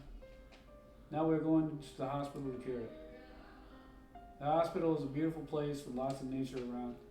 There are many patients just like you. The nurses are very nice. It is a very comfortable place where time passes slowly. That doesn't sound that bad. Gradually I began to feel comfortable with her whispers before I realized I surrendered my heart to her pleasant words. And my brain had become so messed up that I did not know what was the truth anymore. I felt a crash and a snap from my brain. Welcome to my world. What? What I heard the next time I regained consciousness was like an unpleasant voice, like a saw sawing through the skull. What? Have you remembered everything? Unfortunately, yeah. My parents and friends had all turned into monsters. The world was collapsing and it was about to end. I got to see Riza again, but she died.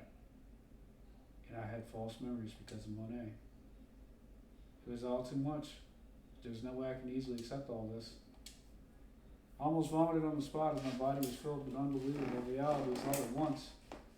But sadly, I instinctively felt all these memories were true. It was probably because I had experienced it once before.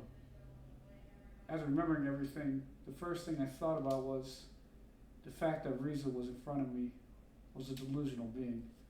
Humans might be designed to devote resources to the thing in front of them more than anything else.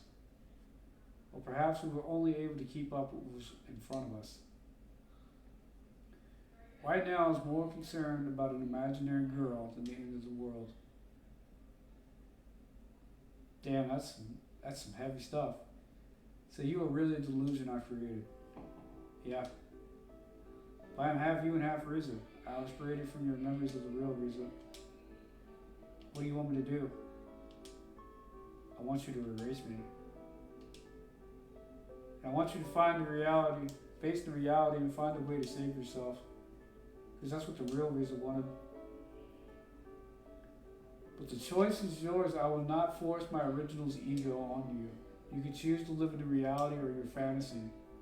Choose reality and I'm gone. You have a harsh and painful world to live in. If you choose fantasy, I'll stay with you until the day you're consumed with Spirit. I can't just choose suddenly. I haven't even accepted everything yet.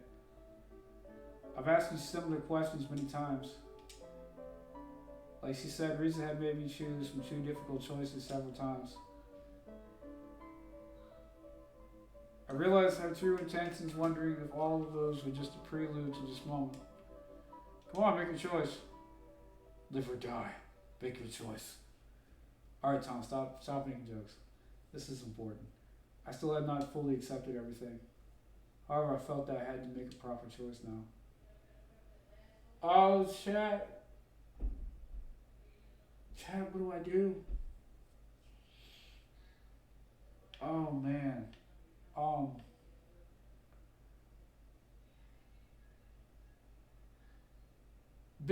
Little sister wanted us to stay with her, even if it was fake. Baby girl wanted us to choose reality. But we're gonna die eventually anyway from the disease. So will we want to know the truth or just stay in reality? Damn, that's tough. Reality. I had to put an end to the delusion I have created. I gave up once, but I still want to fulfill Riza's last wish. So I'm going to face reality. I'm sorry. I see. She really played me with her usual tone and kissed me for the last time. I want to kiss you this time. I want you to kiss me this time, then I'll disappear completely. Okay. I tried to touch Riza's lips to the fence, and they just skimmed in the air. Might have seemed ridiculous from the outside, but I was trying my best and facing her with sincerity. Even if she was an imaginary existence, she was undeniable fact that she had given me a lot of excitement and fun in this hospital. What is the thing around her neck? That wasn't there a minute ago. Thank you. Goodbye, Rui. Good luck. She had a bright smile on her face. The girl of my fantasy was Riza from the beginning to the end. But it's just a fantasy. Her clear hair and skin melted into the sky. The girl of my first love. Even after she moved away, I always loved her. When I met her again, and when I learned our feelings were the same, I was so happy. I felt I was in the sky. But I lost her in the end. And the last thing Riza left me was the imaginary reason to fill my time. But I lost that too. I lost her twice. The fact hit up over and over again like a wave. I could not stand it any longer and broke down crying on the spot.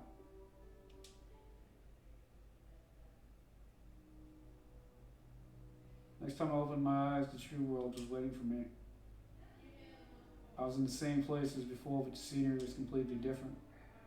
The rooftop was all cracked and covered in ash. The fence was rusted by age. And as if those rust had bled into it, the sky was discolored and reddish black. So this is the reality. I had no idea that my hallucinations were even affecting these buildings and landscapes. I looked down at the forest in the distance through the fence. Ew. I could barely see it, but there were monsters in the distance. That was the end for Spirit patients. And that was what I would end up as. The fence surrounding the facility might have been a barricade to prevent the monsters from entering. I was once again reminded that the world was truly coming to an end. How many people had survived, I did not know. However, I decided to face the reality. Closed my eyes for a while and settled my breath and then left the place. What's with all the creepy music? I walked back inside the building through the rusted door. The hospital was dim even though it was noon. The air was stuffy and heavy. Cracked gray world. The world I saw in my nightmares last night, that was the true form of the world. I suddenly remember what I saw in my dream. If that was not a dream, then the director was actually a murderer. Oh, great! I felt goosebumps all over my body. I need to be extra careful with that person. I went downstairs and found Monet waiting at the end of the stairs. Her clothes were dirty and tattered. This might have been how she looked in reality. I realized that I was not hallucinating when I saw her with tattered clothes on the second day of hospitalization. I saw you saying goodbye to Riza. You remembered everything, didn't you? So she was watching me. I had no room to pay attention to my surroundings. Yeah. Hey, Monet. Father and Mother, did they really all turn into monsters? They did. I knew it myself, but could not help checking, hoping all of this was some kind of mistake. An awkward silence passed. What kind of feeling should I have for Monet now? Anger for being deceived? Thankful that she stopped me from killing myself? I was not sure. You must resent me. You forgot your precious memories of reason because of my hypothesis. Hypnosis, after all. I don't know. I know that you did it for my sake, so I can't blame you. That's not true. I only let you live because I couldn't stand the world without you. That was my ego. So I wanted you to live happily without knowing about this harsh world, at least. And why did you make me forget about being infected with spirit? It's simply because I couldn't prevent you from hallucinating. My hypnosis wasn't perfect. No matter how many times I tried, no matter how many times I hypnotized you, sometimes you would break it over. So I decided to maintain consistency by making you think that you were hallucinating about monsters and other things that you saw in the real world. I see. What I would expect of Monet, she was always on another level of intelligence. Anyway, is this really a hospital? Yeah, it's Xanatorium Hospital. It was closed down a long time ago after nurses were found abusing patients, though. Then who are the nurses and patients here? They are all survivors who have antibodies to Spiria. They came here to escape from the monsters. Most of the patients are people with incomplete antibodies like you. Oh. The nurses are healthy evacuees with complete antibodies just like me. Oh, that's great. Before I came here, I hypnotized you to think of healthy people as nurses. You must be a gifted hypnotist, I said teasingly. Not really. Spirit patients are mentally weakened, so anyone can probably do it. But all the hypnosis were broken by Riza. I didn't expect the delusion of Riza to show up. Sure, our last wish had been stuck in your mind for a long time. You knew all that. Yeah, I heard every detail about what happened with the real Riza while you were under hypnosis. Spirit patients have no privacy. I accepted that was unavoidable when you are alien. Speaking of privacy, there's one more thing I owe you an apology for. I've been watching you from the room next to you for a long time. Okay, creep. I was happy just to see you looking healthy. So, to be honest, I was surprised to know that she liked me so much. But since I was the only family member who survived, it was no wonder. Wow, bro, just take a compliment. I see, so it was your eye that I saw from the hole. At the time I was trying to see how you were doing. Our eyes met and I looked into the hole, so my heart was about to jump out. That was my line. What are you doing here, Renee? Someone approached from the dark end of the hallway. Oh, hi. It's you. It was the director, wearing a gas mask and holding a gun. Henry really has regained his senses. Is that so? Well, he was delirious last night. I knew it was only a matter of time. I might be killed to keep my mouth shut. This is bad. It's from Monet. I quickly pulled her hand. Monet would not move from the place. It's okay, Henry is a good person. But I saw her killing someone. That was probably a misunderstanding. Trust me, Henry takes care of the survivors here. People here don't easily give up on the patients with incomplete antibodies of Spiria because she's the leader of this group. Okay. I looked at faces of my sister and the director alternatively. That thoughtful Monet is trusting the director so much, it might be certain. Why don't we change places instead of standing out here talking? You two follow me to the director's office. The director turned away and headed down the hallway towards the darkness. Okay, so this makes sense. Although I could not completely overcome my doubts yet, I followed her and Monet. On the way, I felt something strange about my bangs I saw in front of me. I asked the director for permission and looked at my face in the bathroom mirror. Saw myself with gray hair and sores like burns on the upper half of my face. This is what I looked like in reality.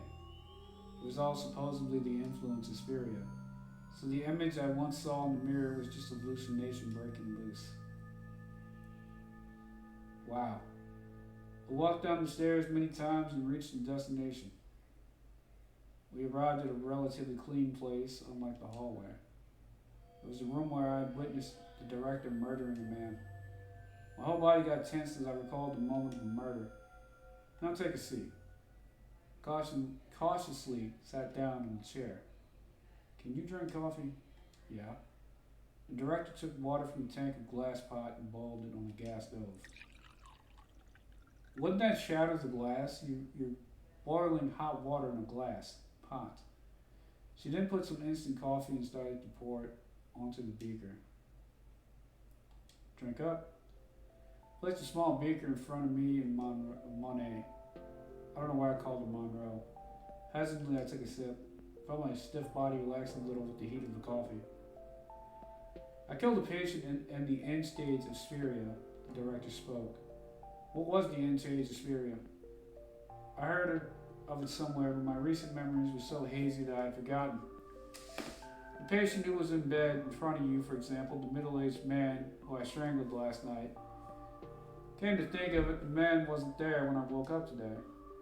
End-stage patients' eyes always go blank and they become residents of a dream world created by their delusions.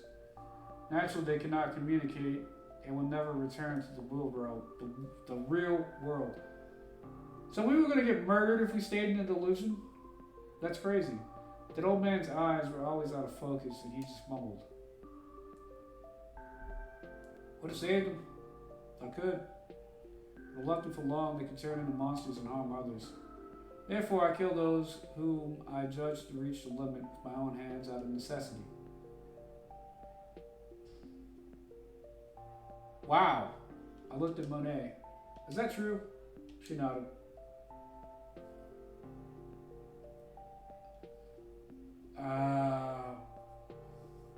Disposal. I then remembered the room where there were many dead bodies. There were many dead bodies in the treatment room at the back of the first floor. Could they be those who had no choice but to kill? I had been keeping them for about 3 days to cremate them all together. I see. And the lifeless people I saw in the treatment room on the second day might have been the corpses that appeared to be alive from my hallucination. Wow. As I stared at the director, I noticed something. She looked exactly the same as she did before I woke up from hypnosis. I had gotten used to her appearance that I no longer felt weird about it. Is that gun real? Of course it is. Force is necessary against monsters as well as against those who have lost their minds. Okay, chill. And what about that gas mask? As long as the spirit is airborne, you can't be without one, can you? That's true. Surprisingly, no hallucinations were involved in the director's appearance. So, you gotta take it off to eat and drink. I mean, come on. Which means you don't have superior antibody. That is right. As far as I know, I'm the only person in this world who survived without superior antibodies. She proudly held her head high. You looked young for a director and wore a weird outfit, so I thought I was hallucinating. I'm just calling myself the director as the leader of the shelter. Okay. However, I was once a surgeon. In the sense that I have the most medical knowledge in the shelter, I see no problem in calling myself the director. The company I was working for before Spirit outbreak was a pharmaceutical firm, though. Was it called Umbrella? She was strange, but I could tell she was also someone great. Wonder how old she is. Dude, after the outbreak, my research team was independently working on a cure for Spiria. But a monster suddenly attacked us, forcing us to stop. I am the only survivor who escaped her. She might have experienced a lot too. There could be something completely different behind that rugged mask. I was not sure why, but somehow I thought that way. What's your relationship with the director, Monet? When I was hypnotizing you, Henry was out gathering some food. That's when I met her. She asked me to come to the shelter.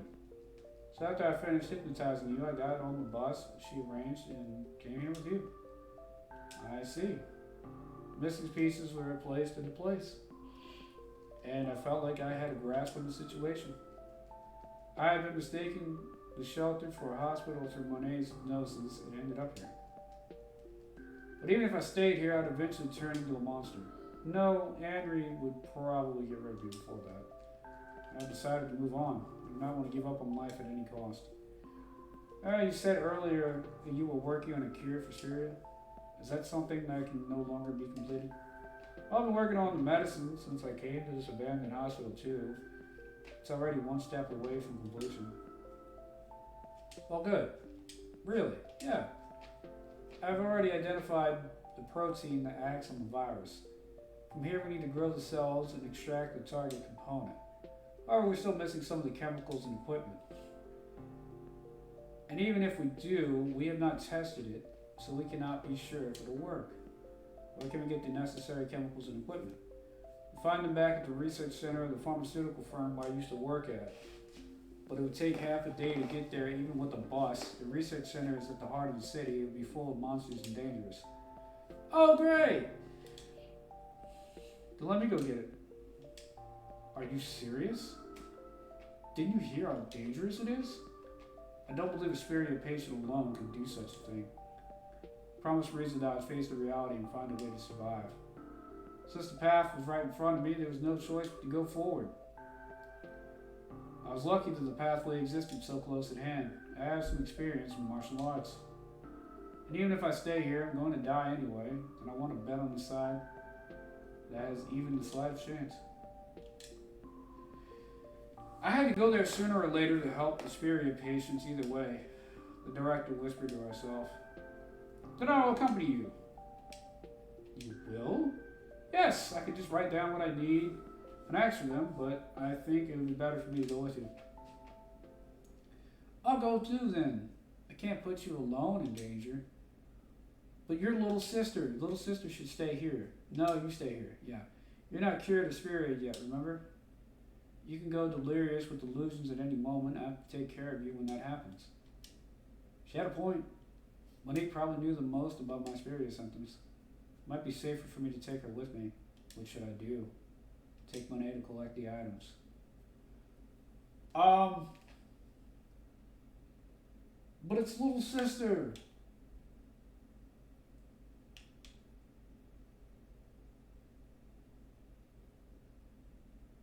If we're gonna die, we're gonna die together. She comes with me.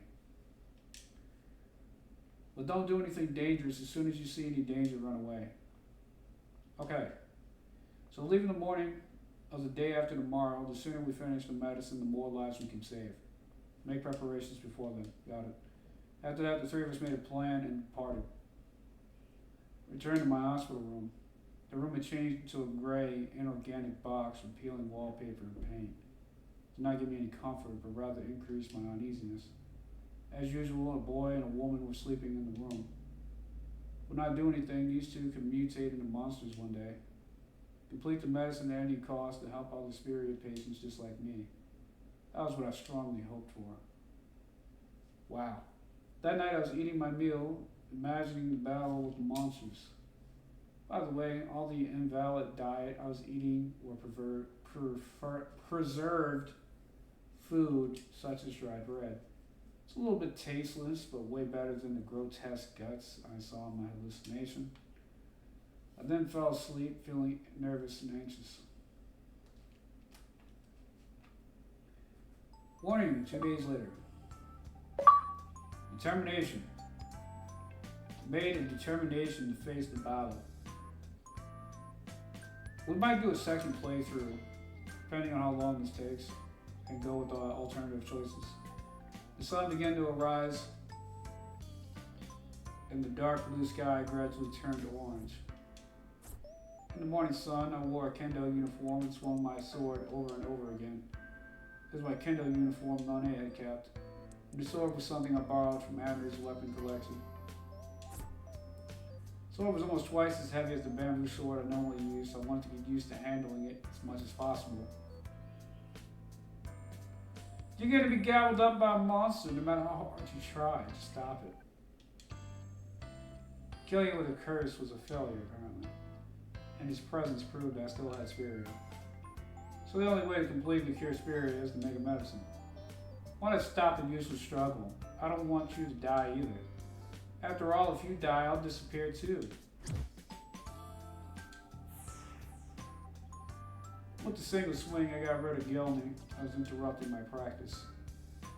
We're leaving soon. Renee came to call for me. Yeah, okay.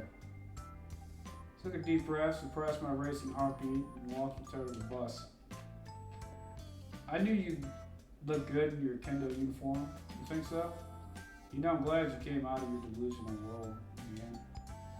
Aren't you the one who brought me into my delusion? That's true. It was the necessity. And to tell you the truth, I like seeing you facing reality. Personally speaking, you used to say you wanted to be the best in Japan at kendo. But one day you stopped saying that. Suppose you lost to a stronger opponent or something and realized that you couldn't reach that dream. Wow, so you just gave up because you lost one match? She had hit it. I never expected her to be thinking of me that way. Even so, you continue doing kendo. You faced reality and didn't run away from it. Even if you weren't the best in Japan, you still looked really cool to me. Oh, thank you, little sister. I was only continuing out of habit because I could not keep up with my dream. But if Monet thought that way, then maybe it was worth trying. Thanks. Gave her an honest smile. Henry. Now I'm going to take care of the rest. Henry finished her conversation with the people who had seen us off and got into the driver's seat. Henry grumbled as if he was trying to push us to go into the jaws of death. Bus started. But is it okay with just the three of us? Once we get to the research center, it will be important to stay undetected by the monsters. That's why it's best to keep the number of people to a minimum. And battery is fully charged again. Get her unplugged. Doesn't rely on the battery. And most normal people will not risk their lives. 2 is more than enough. Felt the look of passionate expectation from Henry, although I could not see her expression. There were several cars parked in a mess on the road, and we barely made it through them. We could see several of the monsters outside. Seeing them up close again, I was reminded that this was real, and my fear began to well up. However, it seemed that there was nothing they could do against a running bus, and the monsters just stared at us. Creepy. About 10 hours had passed, and outside was already getting dark. Possibly from the influence of entering the city center, it was obvious that we were seeing more monsters. We're almost there. Once you get there, try not to be spotted by the monsters. Even if they find us, just run away. We'll be stuck with more of them if we try to fight them. I'm not in agreement, clutching the sword. We arrived at the research center and parked the bus in the shadows. Let's go. Okay. As we got off the bus, we crouched down and quickly walked into the building. The research center was abandoned as expected, and there were many monsters inside. We ducked down to avoid being detected. The monsters swooped my heartbeat loudly from nervousness and fear. It'll be fine. Just think they're trees. Yeah, right. Monet might have sensed my nervousness and she gave me some advice. Right. This is when I need to use my imagination. My shoulders relaxed a little. We walked carefully in order not to be spotted by the monsters. Yes, walking trees. We're going to pretend they're just walking trees, guys. However, the monsters' numbers were too large and they quickly found us. It's almost impossible to reach our destination without being spotted. They found us. Hurry up and run to our destination. We hurriedly went up the stairs and entered a certain room on the third floor under Andrew's guidance. The place we arrived was a room full of chemicals. I really like this music, by the way. Okay, we're in my lab. Move the shelf there so the monsters can't get in. We'll do. Monet and I moved the shelf near the door as instructed. On the other hand, Henry was moving towards the door but further back. We struggled with the weight of the shelf, but we managed to bring it to the door. The monsters would not be able to come in for a while, at least. Henry let out her voice. I looked where the voice came from and saw her on her hip with the gun dropped. From the darkness of the back room, a monster appeared. A monster even inside the preparation room. I noticed that the tentacles of the monster were aiming at Henry. Immediately pulled out my sword and ran toward the monster. Good job.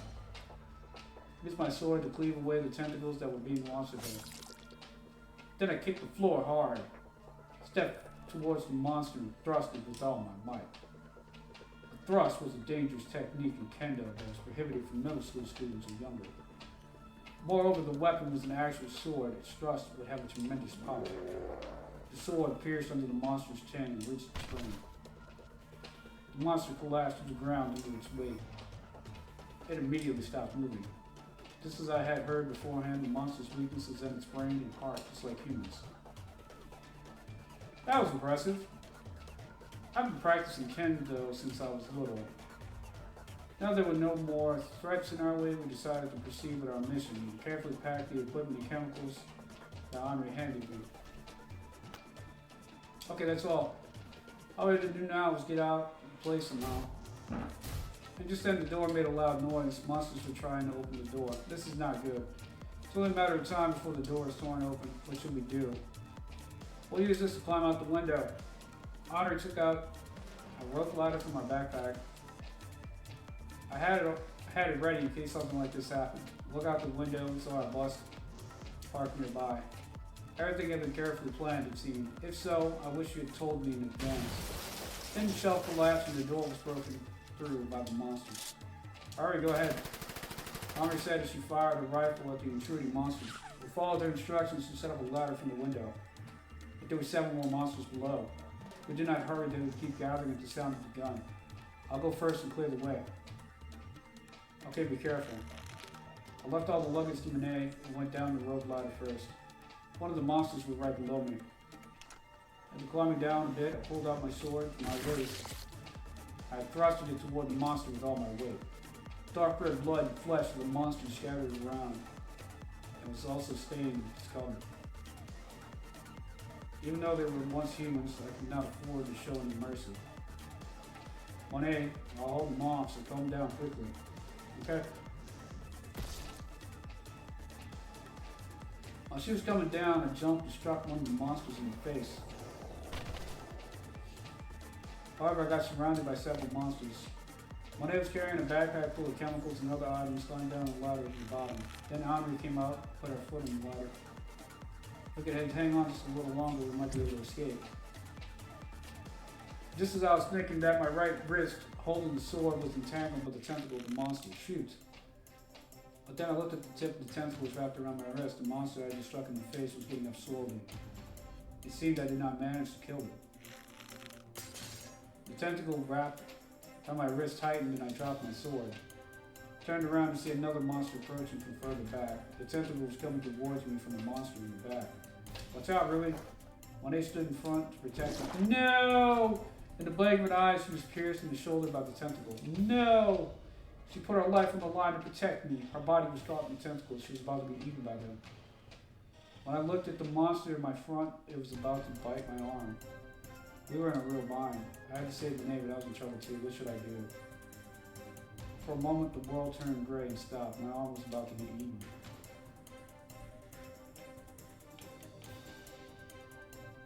Oh no!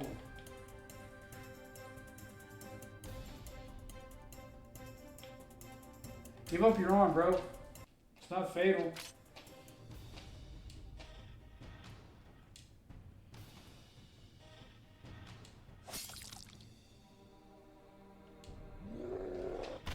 The monster screamed and fell on its back. I never felt so grateful to be born ambidextrous. Right then I felt a tremendous pain I never felt in the right side of my body. It was the monster that had been entangling its wrist with its tentacle. Sharp fangs and easily snapped off my right arm. I almost lost consciousness from the pain, but I managed to hold it. However, I could not move my body. I was in a bind. Just when I thought it was the end for me, a gunshot echoed in my ear, and the monster's head that had been holding my right arm in its mouth exploded. We gotta save little sister, man. Come on. I looked toward the sound and saw Henry, who had come down the ladder, firing in all directions. The monsters around us collapsed in response, spewing blood from their chest. They kept on appearing from the back. Oh no, the heavy dull sounds of gunfire turned into the light sound of the trigger. We're out of bullets, run to the bus. Henry pulled away her gun and carried my dying sister on her shoulder. Okay, if she dies, I'm going to regret losing an arm. I barely managed to reply as I was sweating in pain. Besides, Henry's a surgeon, she should know what to do. I moved forward, trying desperately to keep my body, which was about to collapse, balanced. Yeah, it's a hell of a lot of blood loss. Now I'm going to black out. My vision is dying. Hey, stupid, get a grip. The annoying voice I've frequently heard pulled my consciousness back to reality. If you die, I'm going to disappear too, you know. Keep it together. Gelny appeared right next to me and encouraged me. I almost fainted. Never thought I'd be grateful to see this disturbing voice. The monsters kept coming at us from both sides. I managed to barge into the bus just in time. Henri lowered Monet to the floor and sat down in the driver's seat.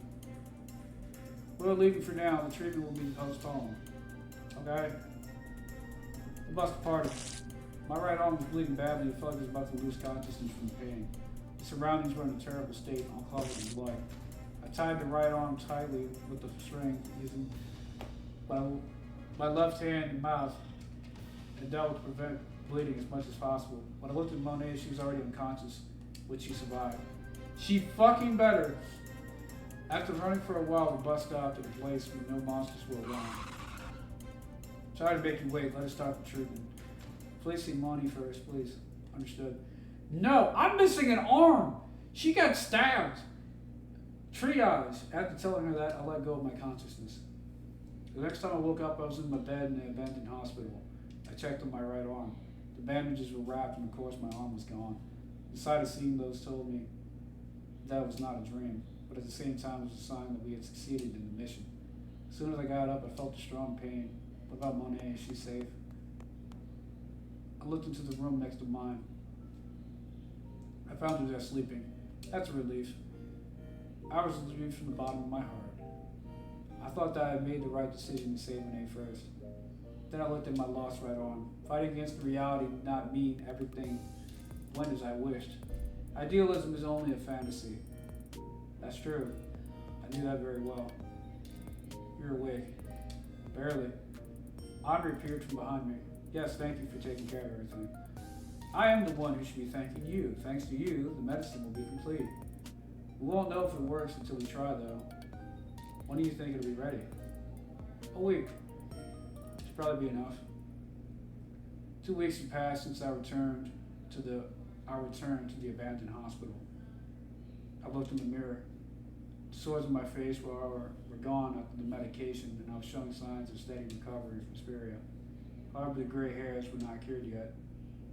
I had not seen Gelny any longer, so I guess the medicine might have been effective. It would be great if my lost right arm also grew back. Yeah. I left the bathroom and headed for Monet's hospital room. I casually opened the door. Awkward. Monet was changing her clothes. Sorry. Hey, you shut that door. I immediately closed the door. This is a private room, so you better knock. I heard her angry voice through the door. I'm sorry, okay? Henri is holding a small party tonight to celebrate the success of the cure. I came to tell you that. I see, Roger. Roger. As soon as I told her what I needed to, I hurried back to my room, trying to escape the awkwardness. Then the boy in the same room came up to me. Hello! It's the first time a patient in the same room had spoken to me. You made the medicine, right? Thanks to you, I'm starting to get better. Well, I helped, but I didn't make the medicine. I wondered who told him that. Really? But if you helped, it's the same. Thanks. Yeah. Was I able to be a hero to this kid? If so, that would make me happy. A sense of joy and accomplishment slowly rose in me. It was time. Monet and I headed to the director's office where we were having a party. All right. In the room there was Henri and a group of people I used to see as nurses and doctors. Although I call it a party, the food are not that fancy, still it's the spirit that counts. Now have fun all you want. The director opened her arms and announced the start. She was the only noisy person and everyone else was chatting and laughing modestly. Will she take off her gas mask when she eats? With such question in mind, I ate the food, which was a little more sumptuous than usual. When I looked at the corner of the room, I saw Monet eating.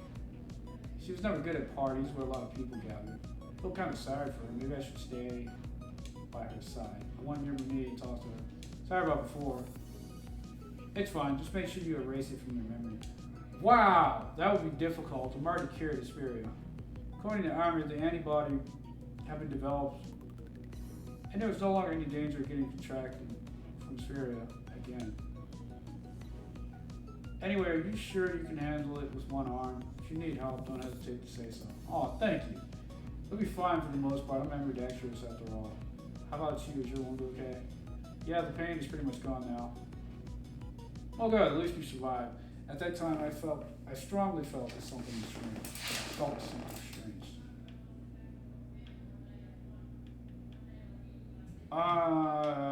If you see something, say something. You cannot choose this choice now. You get to choose it after the credits roll. I felt something strange. Be concerned. Fine. Don't be concerned.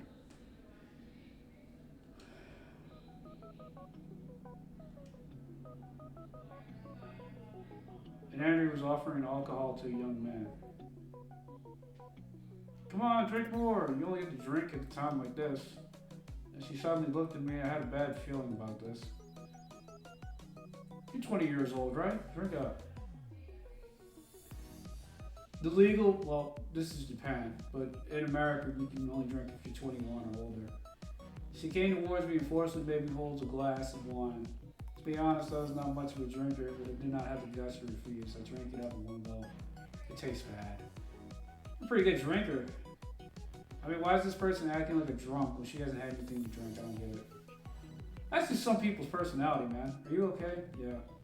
As expected, I felt a little sick. I then felt the need to take a walk in the night breeze to cool down my hot body. I did not want Monet to worry too much, so I sneaked out of the director's office and went to the rooftop. Oh no, the night breeze felt good. Unfortunately, there were not many stars. I put my hand on the fence and looked in the view in the distance. This is where I first met the imaginary reason. I thought about both the real reason and the imaginary reason and got sentimental. Now that my spirit was completely healed, there was no way I could see her again. I had no regrets, of course, but I felt just a little bit lonely. I also thought about killing you for a bit. Only just a tiny bit, I mean. Suddenly the wind blew and I heard a faint voice from behind me. Really? You did a great job. Well done. It was Reese's voice. Turned around quickly, but there's no one there. This is probably the last hallucination I'd have. For some reason, I had such hunch. Reason. Looked up at the night sky.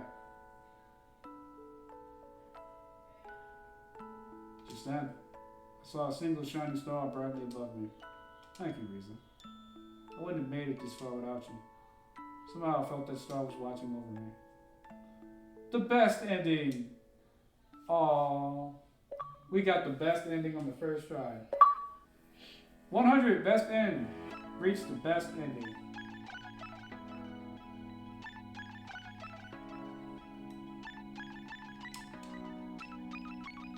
So guys, if you want to stick around and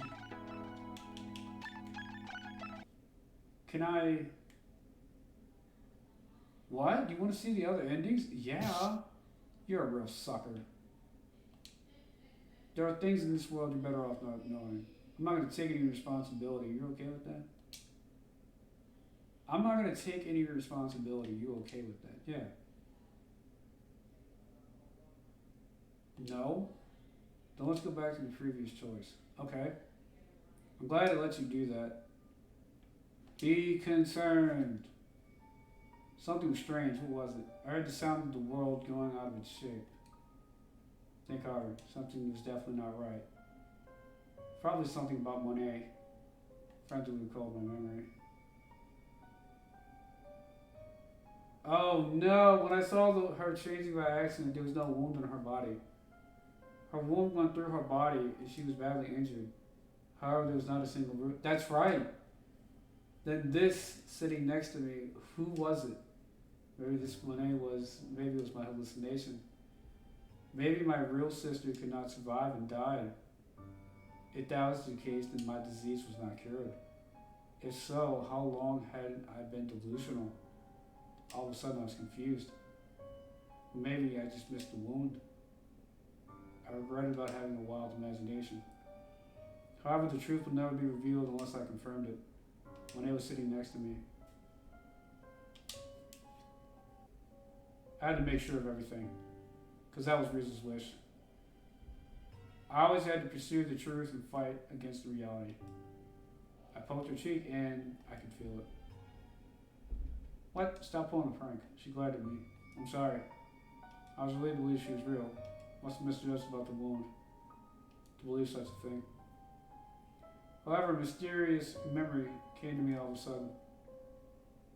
The place was covered with wreckage, and a burning smell filled the air. This is my home. There was a girl in front of me bleeding heavily from the chest.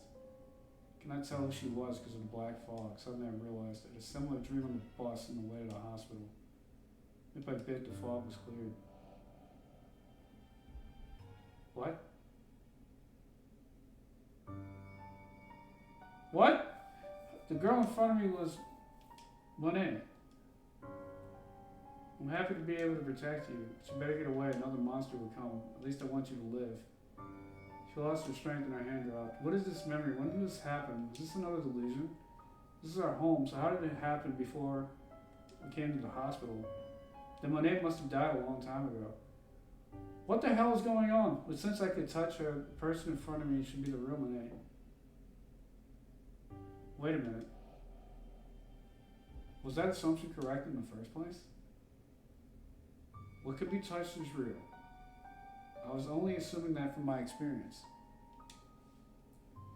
If this whole world was a fake world of delusions, my experience might not apply to such a rule of thumb, would it? But meeting Riza again was probably real. Otherwise it would be weird for Riza, whom I had not seen for 8 years, to appear in my delusion. Which meant Monet died, and then Riza and I reunited died, and I might have become an end-stage patient of Spiria. When we became an end-stage patient of Spiria, we get obsessed with delusions and never come back to the real world. If that was true, then everything I've been doing before coming to this hospital were all done in the dream world. I was in a dream from the beginning. No. There's no way I can admit such a thing. Maybe the medicine was incomplete and some weird memories were made up of my delusions. It was all just a hypothesis. There was no evidence that was true. But, similarly, I had no evidence to confirm my doubts. I could not be sure of anything. Was this world false or was it real? My head was messed up. No, not anymore. I don't want to think about anything. What was Riza's wish? I heard something snap inside my head. My vision was slowly being swallowed by the darkness, being swallowed. You can't escape from me forever. The last thing I heard in the darkness was an unpleasant voice, like a saw sawing through the skull. Crazy end. I got the crazy ending. Go back to previous choice.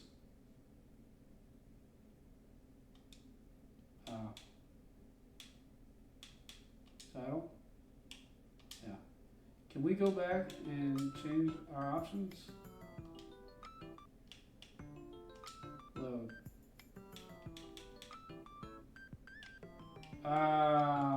So I would have to manually replay the entire game. Ouch. Should have saved the game. And this was the video game art. Oh, we're missing some. So I guess if we leave her behind, we get different scenarios. Interesting. Okay, guys. This was Horrific Xanatorium. It was a short one, but we will be doing a separate video where we go through and choose different endings. So we're going to save this really quick, and then we're going to start up a fresh screen.